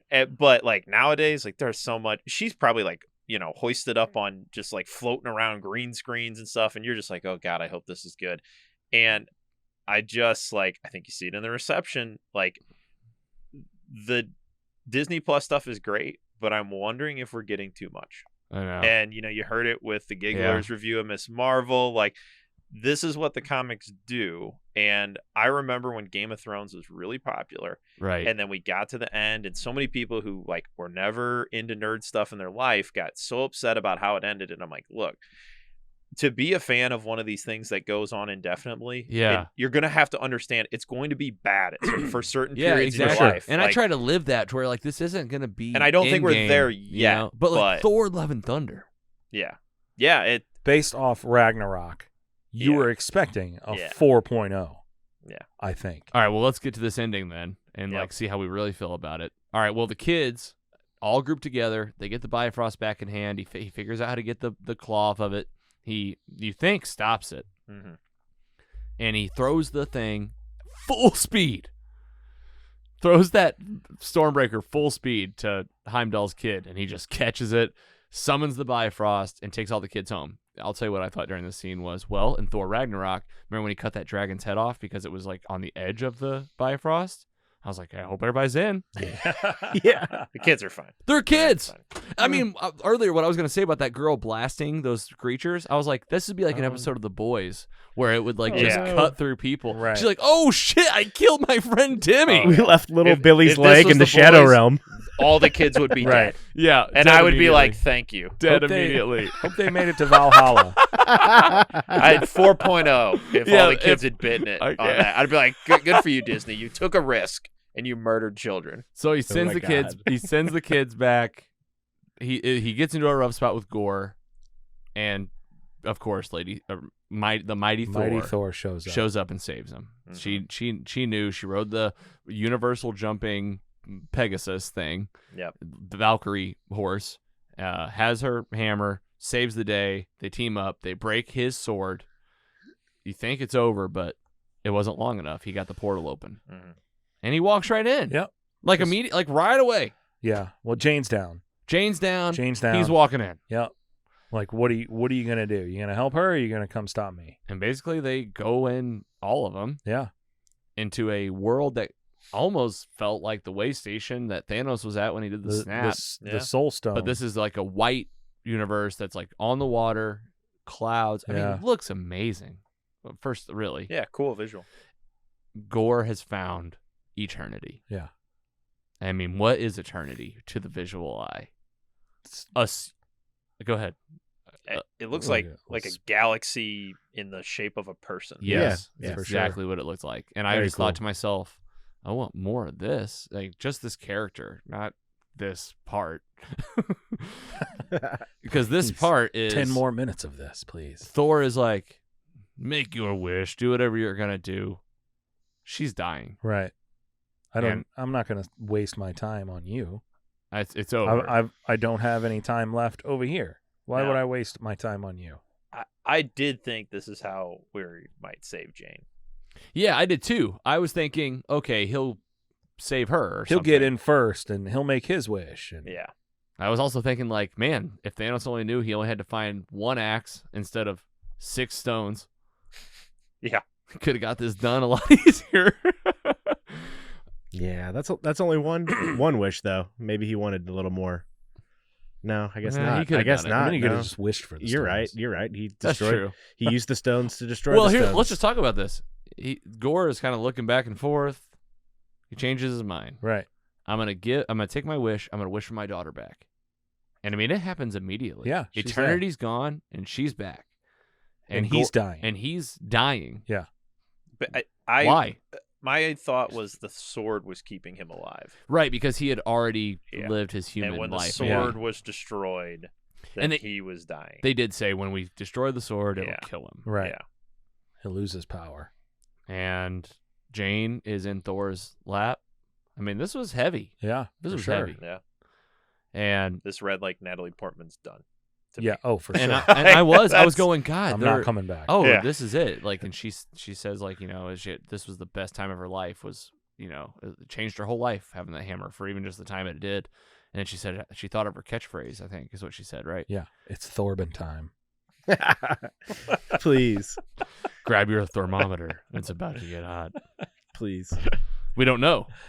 Yeah. No, we don't know. A whispered line. I mean, Let's get she confirmed hammered. that it was a real line. Yeah. And that no one knows. yeah. Even Taika Waititi didn't know. He said he doesn't know what she said. See, I was thinking, is it like a famous Thor catchphrase or something? No, she probably Like, is it like Avengers Assemble, but like this is the Thor version of that? She said it's hammer time. Yeah. Oh, right. It's got to be. For Eh, sure. Look, you are Natalie Portman whispering into Chris Hemsworth's ear. God only knows what was said. Yeah. Okay. Yeah. Those are two very attractive human beings. Like, you know, I don't know. But they've been Especially doing these both- movies a long Especially time. both of them in those you Thor know? outfits. You're Yeah, just like, pre spouses. Who knows what happened in Thor 1? But you know, maybe a little something between two of them in that last line. But I'm fanficking. well, to your point though, you're like, okay, she's going out, and she does, and she turns now- to dust because she got the warrior's death, and this is like telling us she's going to get to go to Valhalla. Before this movie started, I assumed we would only have one of these Thors left. Mm-hmm. I actually thought we might lose Chris Hemsworth. That's what I was thinking for That's sure. Like, what I like Jane's going to be the one that yeah, we're left with. The way a lot of them have gone, I was like, okay, this is the next iteration. But then Right. I also was like, it's Natalie Portman. There's a lot of she torch likes a little more passing. serious acting gigs, it seems like sometimes, and you know, frankly, was the bigger headliner in Thor until Chris Hemsworth became sure. Chris Hemsworth. So True. you know, I wasn't super true. surprised, but I did kind of think like she might take over here. Well, and just the fact how they bring her in, you're like, she's here now. You know, Yeah. like she is in the suit. You know, she's doing it. But here we go. They kill her. She floats off, and you know, before she died, she told Gore like, "We'll watch after your daughter." Yeah. Which, like, looking at how things turned out for her, was kind of an empty promise because she died. So I guess when she meant "I'll look after your daughter," she meant Thor will look after his daughter. We'll come back around to that. We'll see where everybody else lands. Valkyrie's still running the place. Korg's back to life. He's talking to the kids a lot. Starting a family. Starting Yeah. a family. He met Dave. Yeah, yeah. He's fallen in love. He's got another Yeah. rock. They're making gonna a rock Everyone, Make a everyone rock deserves baby. to find their rock. And Thor apparently is a dad. Dad Thor. And this is his Real Chris life. Hemsworth's real daughter. Real daughter, and this is them, like they're in some home somewhere. He's cooking her pancakes. They're having a little argument back and forth. Little daddy, putting on the boots back and forth. Oh, and now we're going to fight. We got Stormbreaker. We got Mjolnir. Yeah. It's Mjolnir's back, and they call them Love and Thunder. Yeah. And Love is the girl. Yes. That's the character. Thunder's. So he's going to be a dad. I didn't know it was his daughter till the next day. I didn't Makes know sense. until I didn't today. I either. don't think. Now I can't unsee it because I think she looks just like him. So they're battling. Jane's gone. Thor's around. And I think that's really the movie outside of the end credit scenes. Yeah. They get their moment of the closing scene. It's just It's them fighting. Yeah. Them go, and she's like, she looks like a little badass, but it's also Exactly. like, what am I looking at here? Right. Yeah. Like, Thor's a dad. I don't know. Didn't see that coming. And like, okay, we're going to get more Love and Thunder. All right, 2 end credit scenes. First one.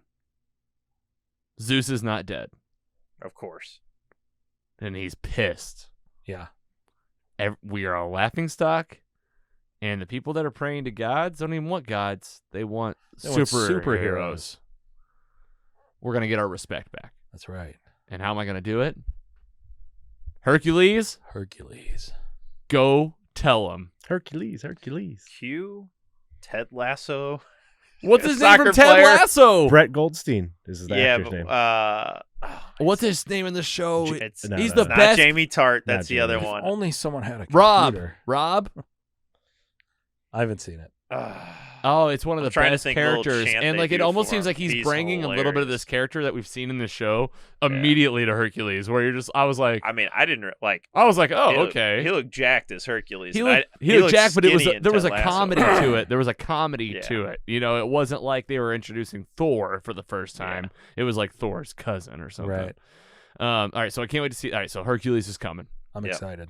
I'm excited. One of my favorite characters in the comics for sure. You pumped? really? Yeah. Oh my God, Roy Kent. Roy Kent. How could I not? Roy Kent. It was on the tip of my tongue. Yeah.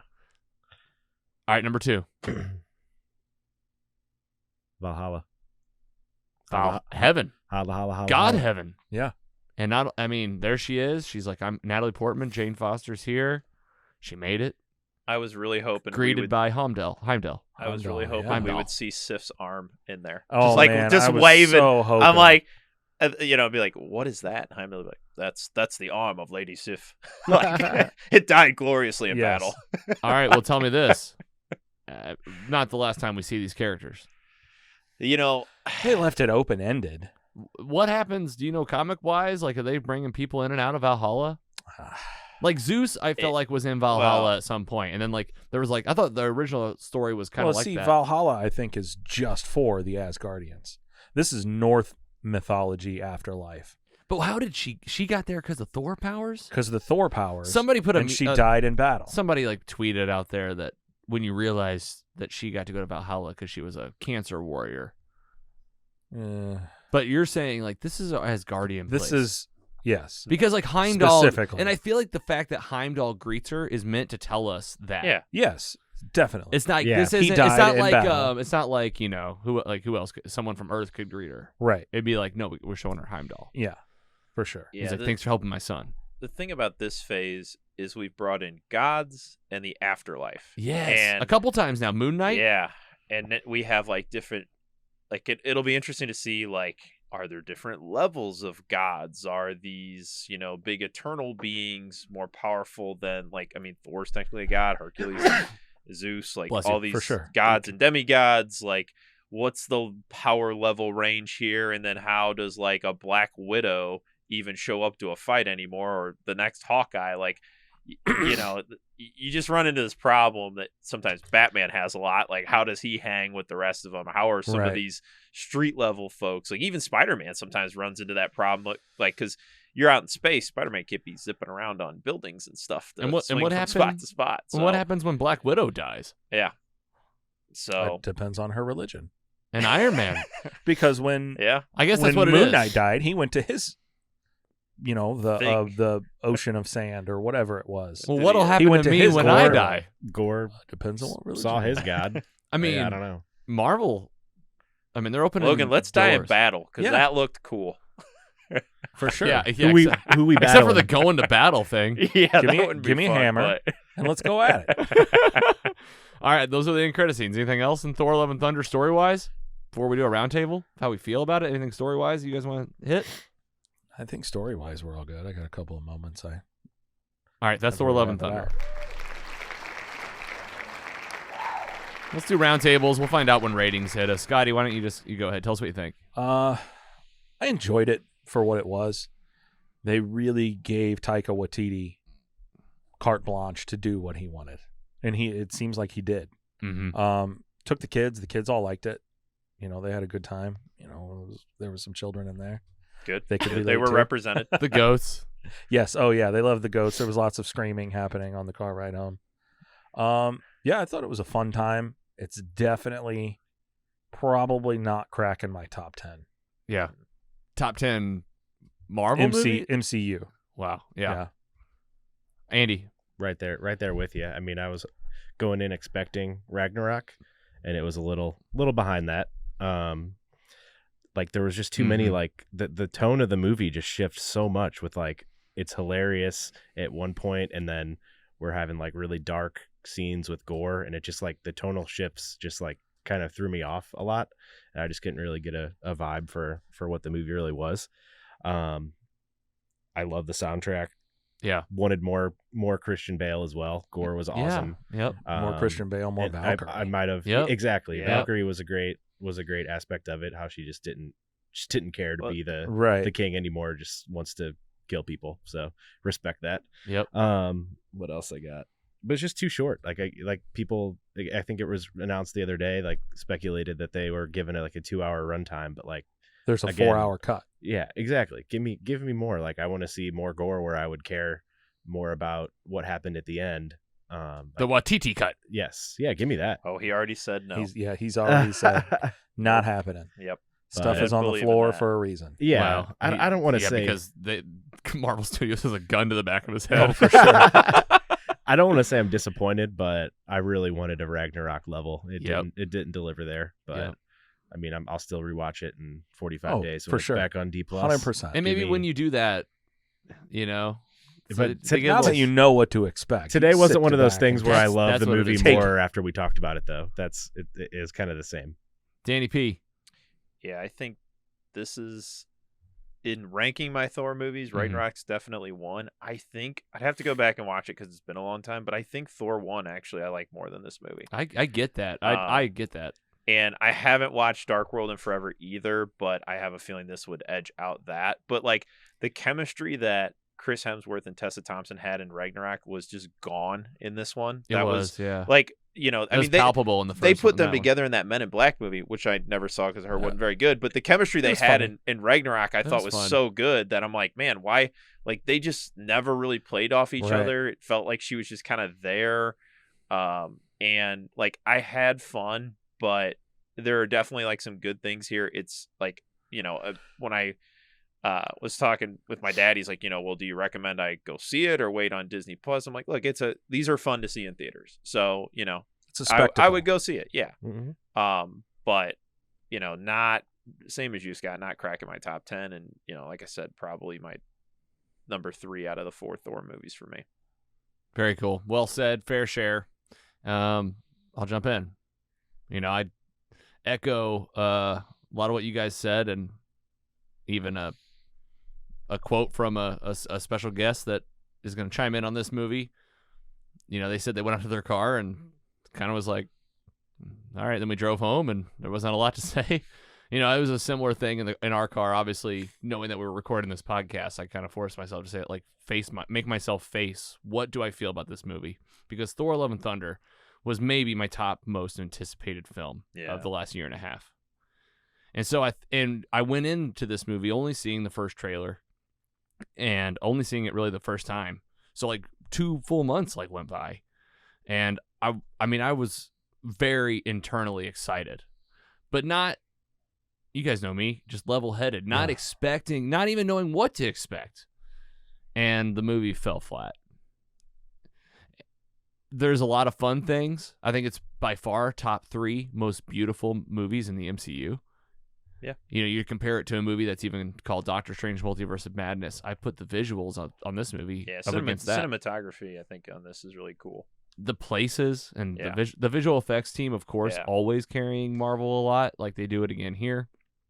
And I thought Jane Foster looked unbelievable. Mm-hmm. Like, this is a character that is begging to be on screen. Yes. I don't think we're done. I think Chris Hemsworth showed up again, and this Thor character, I think, is what saves the movie because he is so true to whatever part of Thor he's in at the time and going through it in flux. But this movie felt like it's so in flux that, you know, Chris Hemsworth or Chris Pratt as Star-Lord, I think, said it best in the movie. He's like, you're 1,500 years old, you still don't have a clue who you are. And so there's a little bit of that going on where you're like, okay, we're just getting a different part of his life. And I think I expected a little bit more of that search for Thor in this, where it was a little bit became more, I'm really, really still, you know, hung up on one of my one true loves, which, like, you didn't, you know, they tease it a little bit in Ragnarok, like with one line, you know, it was a mutual dumping, you know. Yeah, I think the only evolution you could say there is like he goes from this like, all right, let's go fight, you know, we'll always win, to when he tells her like, no, you got to sit this one out, but it's not earned. Yeah, and that's why it doesn't work. Yeah, in and my mind. I feel like they didn't really ever tell the story about why they broke up. So like they did in this one. Yeah. Whenever I hear that there was stuff cut, I just feel it, and it happened most in like the most crucial parts in the movie where they are just jumping from, you know, went fast. The last 30 minutes of the film, you know, it's over. Yeah. It's over. You know, Gore is in, like she's there, she's gone, they're leaving behind. Oh, she's there now. Pacing needed some help, but overall, you know, I'm gonna watch this right when it goes on Disney Plus, 100%, and it'll be a movie that I revisit all the time, and I'm excited to see it. But for today, you know, I think we should go and kick off some ratings if you guys are ready. I'll kick us off with the first one, ballsy, because like I don't want to like commit to anything right now, but it's just today. Man, I would give this thing a 3.1. Scotty Scoop, a 3. You know, I'm just at a 3. It was okay. There were some great parts. There were some not so great parts. It was sometimes it was super serious and sometimes it was slapstick comedy, and yeah, just okay. I should also say Christian Bale saved the movie. I think all the cast performed well. Mm-hmm. I don't like what they did with Valkyrie. Right, because they didn't do anything with Valkyrie. And that's not for sure. And it's not an actor. That wasn't an actor problem. No. That's just that's a writing problem. Yeah. That's a cut problem. You know, I can guarantee you there's probably 30 minutes of scenes with Thor and Valkyrie that are sitting on the cutting room floor. I guess it wasn't what I pictured when she was king, but I guess like she was a drunk. Andy? 3.2. I think it's not good that I'm most excited for like the Hercules Thor going forward than anything else anything else that was in the movie. But and that's end credit scene. But I guess that's normal. They knock it out of the park with the credit scene sometimes, but sometimes they don't. Sometimes they don't knock it out of the park with the movie itself. Right. Like this movie, I was like 2 end credit scenes. One of them will be a banger. Oh, for sure. I thought we were gonna get like, because Feige said a few weeks ago that, all right, we're gonna soon be announcing like the next phase of the MCU, and I thought, okay, something is gonna crazy happen in Thor, and they're gonna make an announcement. Blah blah blah. Movie's coming out 2 years from now, but that didn't per se happen. But I'm sure Comic-Con will have no shortage of nerdgasms that we're all about to have. Well, that's true, but I hear what you're saying when it comes to Thor being one of the original Avengers. You know, you just kind of think like this is going to open up a door to the next something big, and this. I mean, that was another thing you talk about. Let's before we get into that, Danny P, what's your rating? I'm a flat 3.0. Nice. Sitting at a B on this. Like, should you see it? Yeah, you should. It's fun. You'll enjoy it. You'll have a good time. Hopefully, if you're listening to this, you've already seen it. Otherwise, why would you listen to this? But and you can see how like I become almost like one of these weird Star Wars fans that like get nitpicky because like this is my shit. Yeah. So like when it's your shit, you just start going like, I wanted it to Don't be worry, like the next Thor Ragnarok, and it wasn't. This is still better than like 50% of what we've gotten from Star Wars since Disney bought them. And At least it's still great. It's still great. You know, like that's why I almost feel bad. I'm almost I feel like bad I'm, for I'm, a 3. and I'm picking. But Exactly, a that 3 too. is good. It is really good, and I feel like it's honest. Yes. I thought you were gonna put out like a 2s. No, I thought Dan was going in the You're 2s about for to. sure. I think my original my rating out of the movie was a 3.4. That's pretty strong. Yeah, and we'll look where we are now. That's a top 10 probably. But that was yesterday. Kerry was a 3.4 too.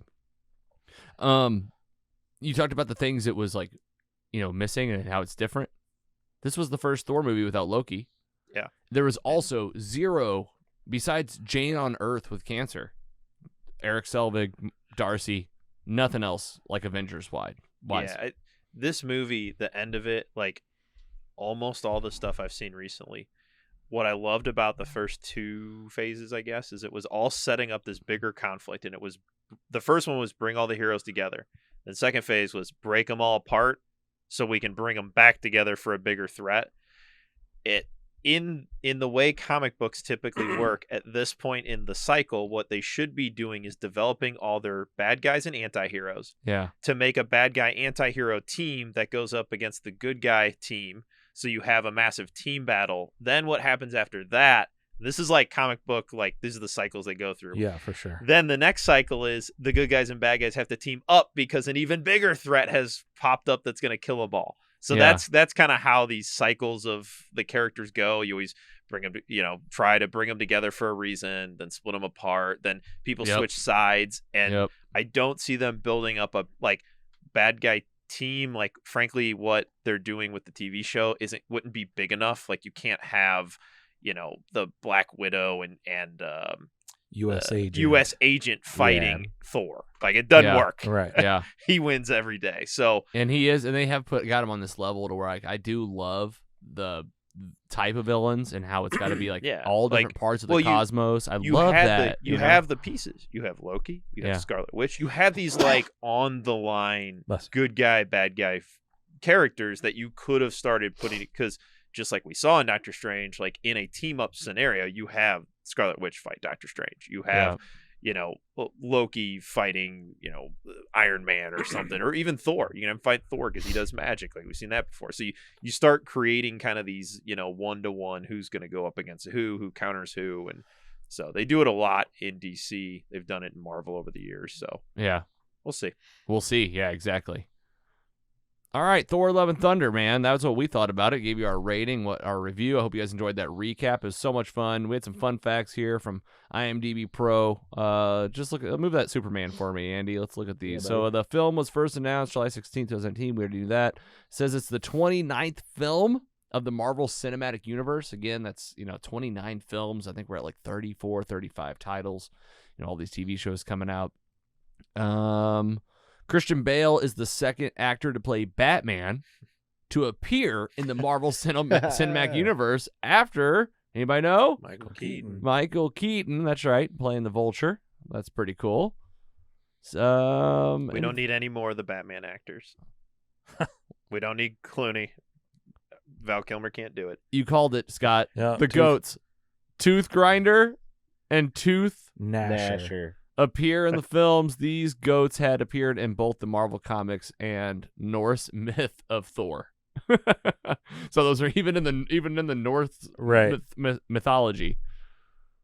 All right, and we also had some fan mail on Instagram. Nick Counts, good friend of mine, has written into the show.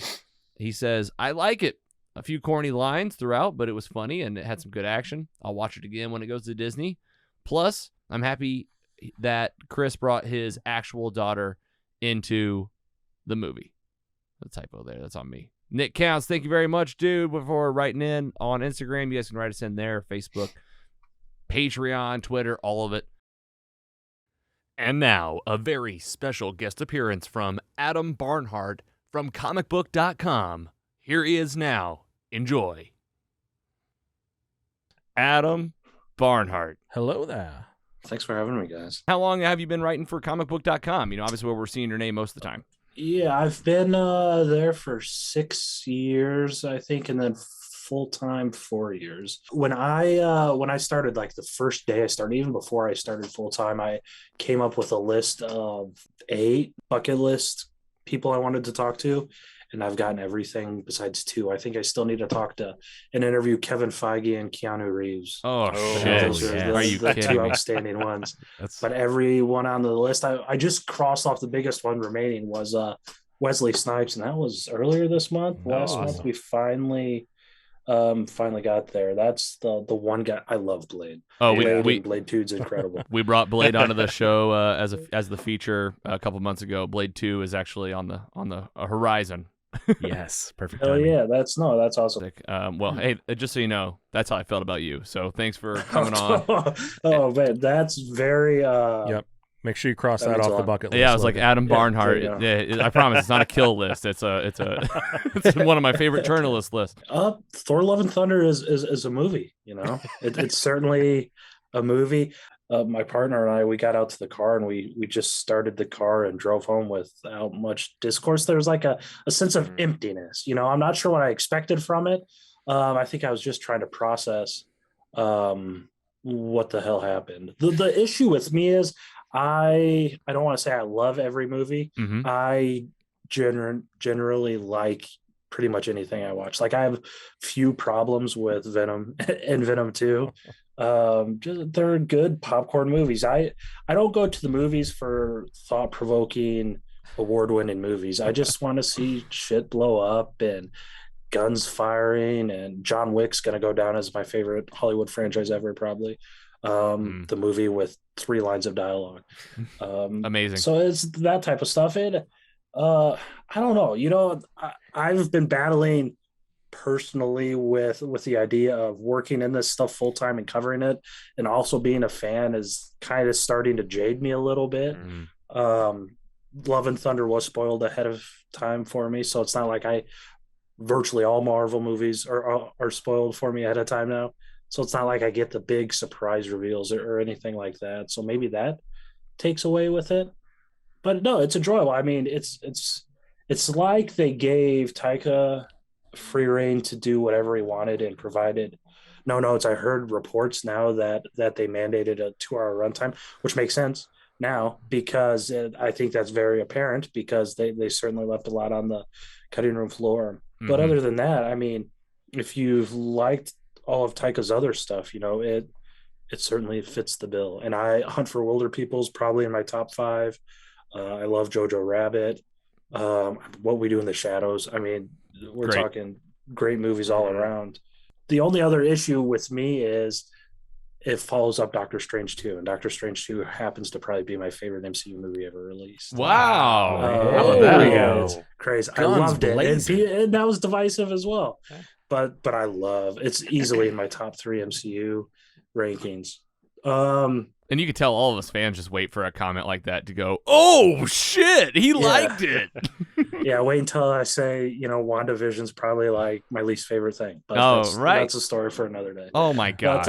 I'd probably be on board Love with and that. Thunder, I mean, it had the comedy. You're not comedy alone on beats that were all one. right. Some of the stuff was corny as hell. But, you know, that's the movies. The goats, I didn't expect the goats to be as funny as they were. I thought they were hilarious. Might have been one of my favorite parts. Yep. There could have been one less. Exactly. One less yell. That was all I was asking for. One less. Yeah. They went a little I was overboard. getting tired of it until like the Shadow Realm part. And then when they crashed into the planet, I'm like, this is great. It's funny again. It's worth it. It's worth it. But no, I enjoyed it. I liked it better than I didn't like it, I guess. It's got the big old fresh on the tomato meter for this guy. But rating out of 4. See, 4 is tricky because I like the 5-star system because you can rank everything 4 stars, you know. Then you can defend yourself by saying, see, I don't think everything's perfect. But then at the same time, you know, it's not the worst. When have you thought about a movie though in the terms of a GPA scale? Yeah, we do decimals. You can do decimals, and you can have up to 2 decimals. 2 points. You know what? Put as many decimals as you want. You know what? You can have as many decimals as you want. Challenge. Thor: Love and Thunder. Natalie Portman killed it. Yep. Christian Bale, of course, absolutely. Just I wish we get a gore movie or an origin movie or something. I don't know. Just give us more of that character. Mhm. Out of 4, 2.8. Nice. Ooh, that's Fair. Settling in Fair on score. 2.8. that's solid. Coming into this, are you No. a big Thor fan in general? Are you looking at this movie like Thor 4 being like, oh, I can't wait for this? Or was this going to be like okay, here's another Thor? I don't see it. I didn't mind the Ragnarok interpretation. I mean, Ragnarok's another one of those movies that's rated high for me. Sure. So I didn't mind the departure from the Shakespearean stuff. I mean, if I wanted that stuff, I would go pick up like a Norse mythology book or something like that. Mm-hmm. I don't know. I don't mind the comedy and the yucks, I guess, if you want to say it that much, the Three Stooginess of the MCU. Man, Adam, I really appreciate you joining us. Probably kept you a little bit longer than we told you, so thanks for sticking around with us. Give us your thoughts. Let's just say this: where can people find you? Where do you want people to find you? What can we be looking out for? From Adam Barnhart in the near future. Probably always on my bullshit somewhere, man. I don't want you guys to find me anywhere. If you want to find me on Twitter, just at Adam Barnhart on Twitter. That's fine.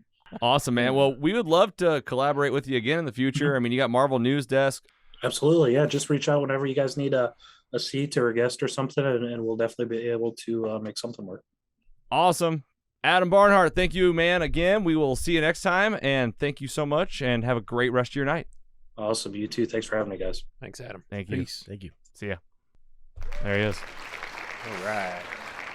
Success. How was that? That was cool. We had him. Man, the guests just keep on getting It better. was that easy. It was that easy. And now you guys are just going to start tweeting everybody. Yeah, you. That's it. You just get into the DMs, and they'll just come on your podcast. Give them the old spray and pray. We'll catch somebody. I'm going to go shoot out some messages real quick. I mean, you already messaged John Cena, right? Yeah. He hasn't responded. And with that, let's get into what's coming up. You guys missed it. We missed a cameo. What? We missed a cameo in the movie. What was it? Daryl. Thor's the guy who got the guy he got into a roommate with in Australia. What? He was in the movie? He was in Asgard, yeah, for sure. How'd you what was scene? I saw Valkyrie say, Daryl, write this list. Get this list. Really? Yes. I don't think I got that. That was like the thing that like kind of kicked off like more Surfer Bro Thor. Yeah. Was those, I loved like, it. Little, I don't remember. The roommate. It was Team Thor. Team Thor, Were and they've dropped them into the timeline on Disney Plus because he was missing in Civil War. Yeah. And they were like, "Where's Thor been?" And then they show those little vignettes. Were they like of him? He's web videos or something. Yeah, they were all on YouTube at the time. Yeah, it was like a special feature for sure. But like they have taken those, and on Disney Plus they've dropped them into the timeline. Like, don't forget about these. Yeah, they did that with the Mandarin too on something. I saw like a Mandarin thing that I'd never seen before. Yep. Yeah. Oh yeah, he's got the Mandarin in prison, and they interview him and all that.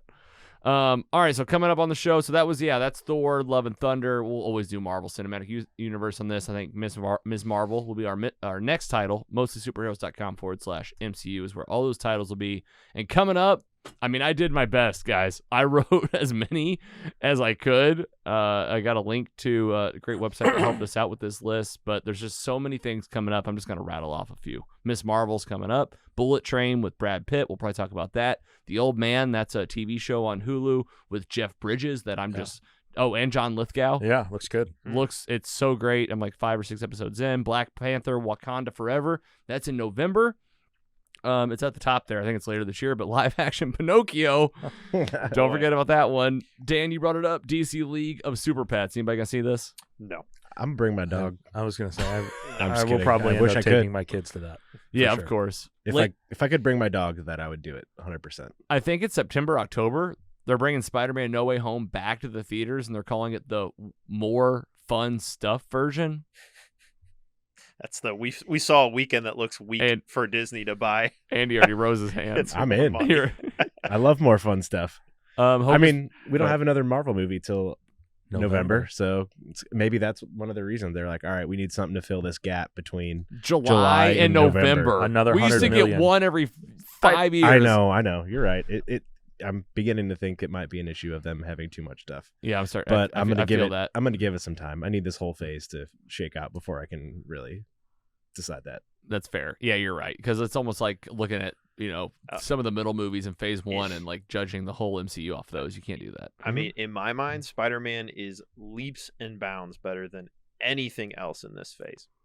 I think. Yeah. I thought. Yeah, no doubt. This phase has been really disjointed. Yes. It has. It feels disjointed too, and I think that's part of it. Where you're like, it doesn't need to be all the way cohesive. Doesn't need to be all the way just like separate. But we're gonna find there's out. something going on. It's the only one I saw twice in theaters.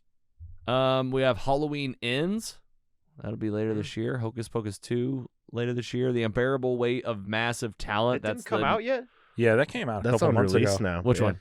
Unbearable That's Weight Nick of Cage, Massive Talent. right? Oh, yeah. Yeah, it's the Nicolas I was Cage. talking about Halloween Ends. Oh, yeah, sorry. and Hocus Pocus 2, I think, are later this year. Yeah, Yeah, those are no, The Unbearable Weight of Massive Talent, I put on the list because I wanted to ask you guys if, like, did anybody see it? I almost rented it the other day. I haven't, but I I'm kind of going to. I'm gonna going to decided watch to it. just wait for it to come free on streaming, whatever that is.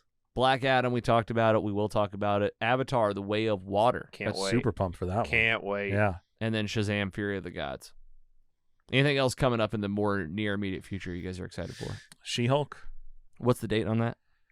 I don't know if they've given us a date. I think it's probably going to be announced this week. I Yes. bet. Yeah. Andor, end of August. Andor for sure. Nice, yeah. very that's, nice. That's the one I'm most excited for right now. Please be good. All right. Plenty coming up, plenty happening. We'll get some titles in here for the meet. Got a contest happening at mostlysuperheroes.com, giving away a vinyl. We got a Super Smash Brothers tournament happening on July 22nd with Tiny Superheroes and Well Spent. Go check it out at mostlysuperheroes.com. It's all happening there. We're all over the internet. Man, what a good time. That was a full episode, man. We brought in the news and rumors and the Whatchu Watchin. I think we had like a total combined like 15 like titles in that segment, and I think we got through it all total in like 20 minutes. Yeah. Yeah. It was great. Crushed. So we're gonna keep it going. Stick with it.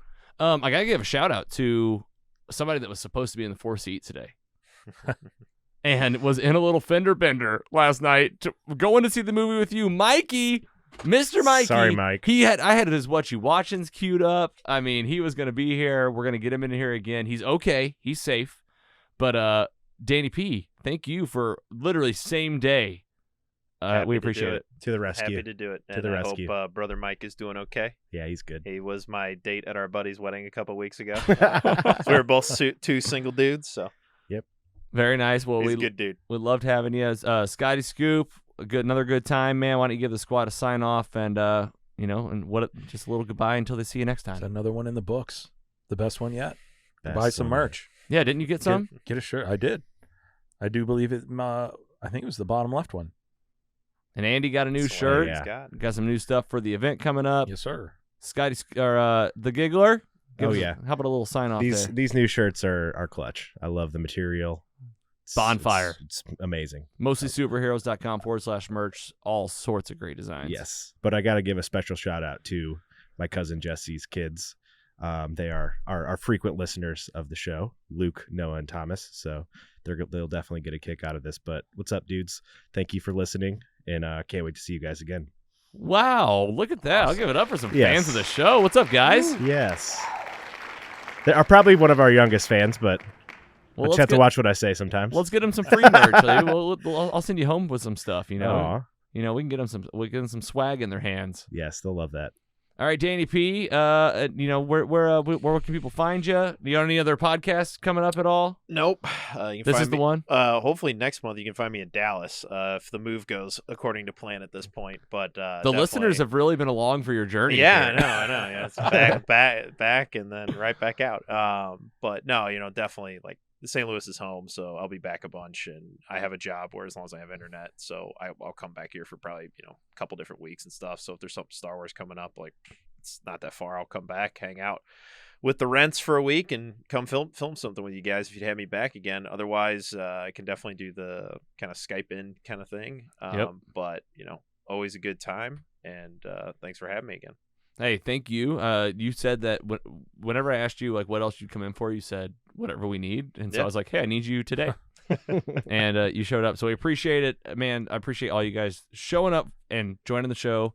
We got a lot more stuff happening, events. The website's getting updated all the time. We got some new type of giveaways we're going to be bringing in, and a lot more stuff planned for the rest of 2022 and going into 2023. We're kind of blown away by the different avenues we've taken in the last just few months, and it's only going to get bigger and better from here. We're a small St. Louis podcast. We're having a good time. Got to give a special thank you to comicbook.com for lending us Adam Barnhart earlier in the show. You guys had a very special treat with a surprise call-in, and we're going to keep bringing you fun guests like that too. So we'll keep doing it. It's all happening at mostlysuperheroes.com, and we'll see you next time. Take it easy.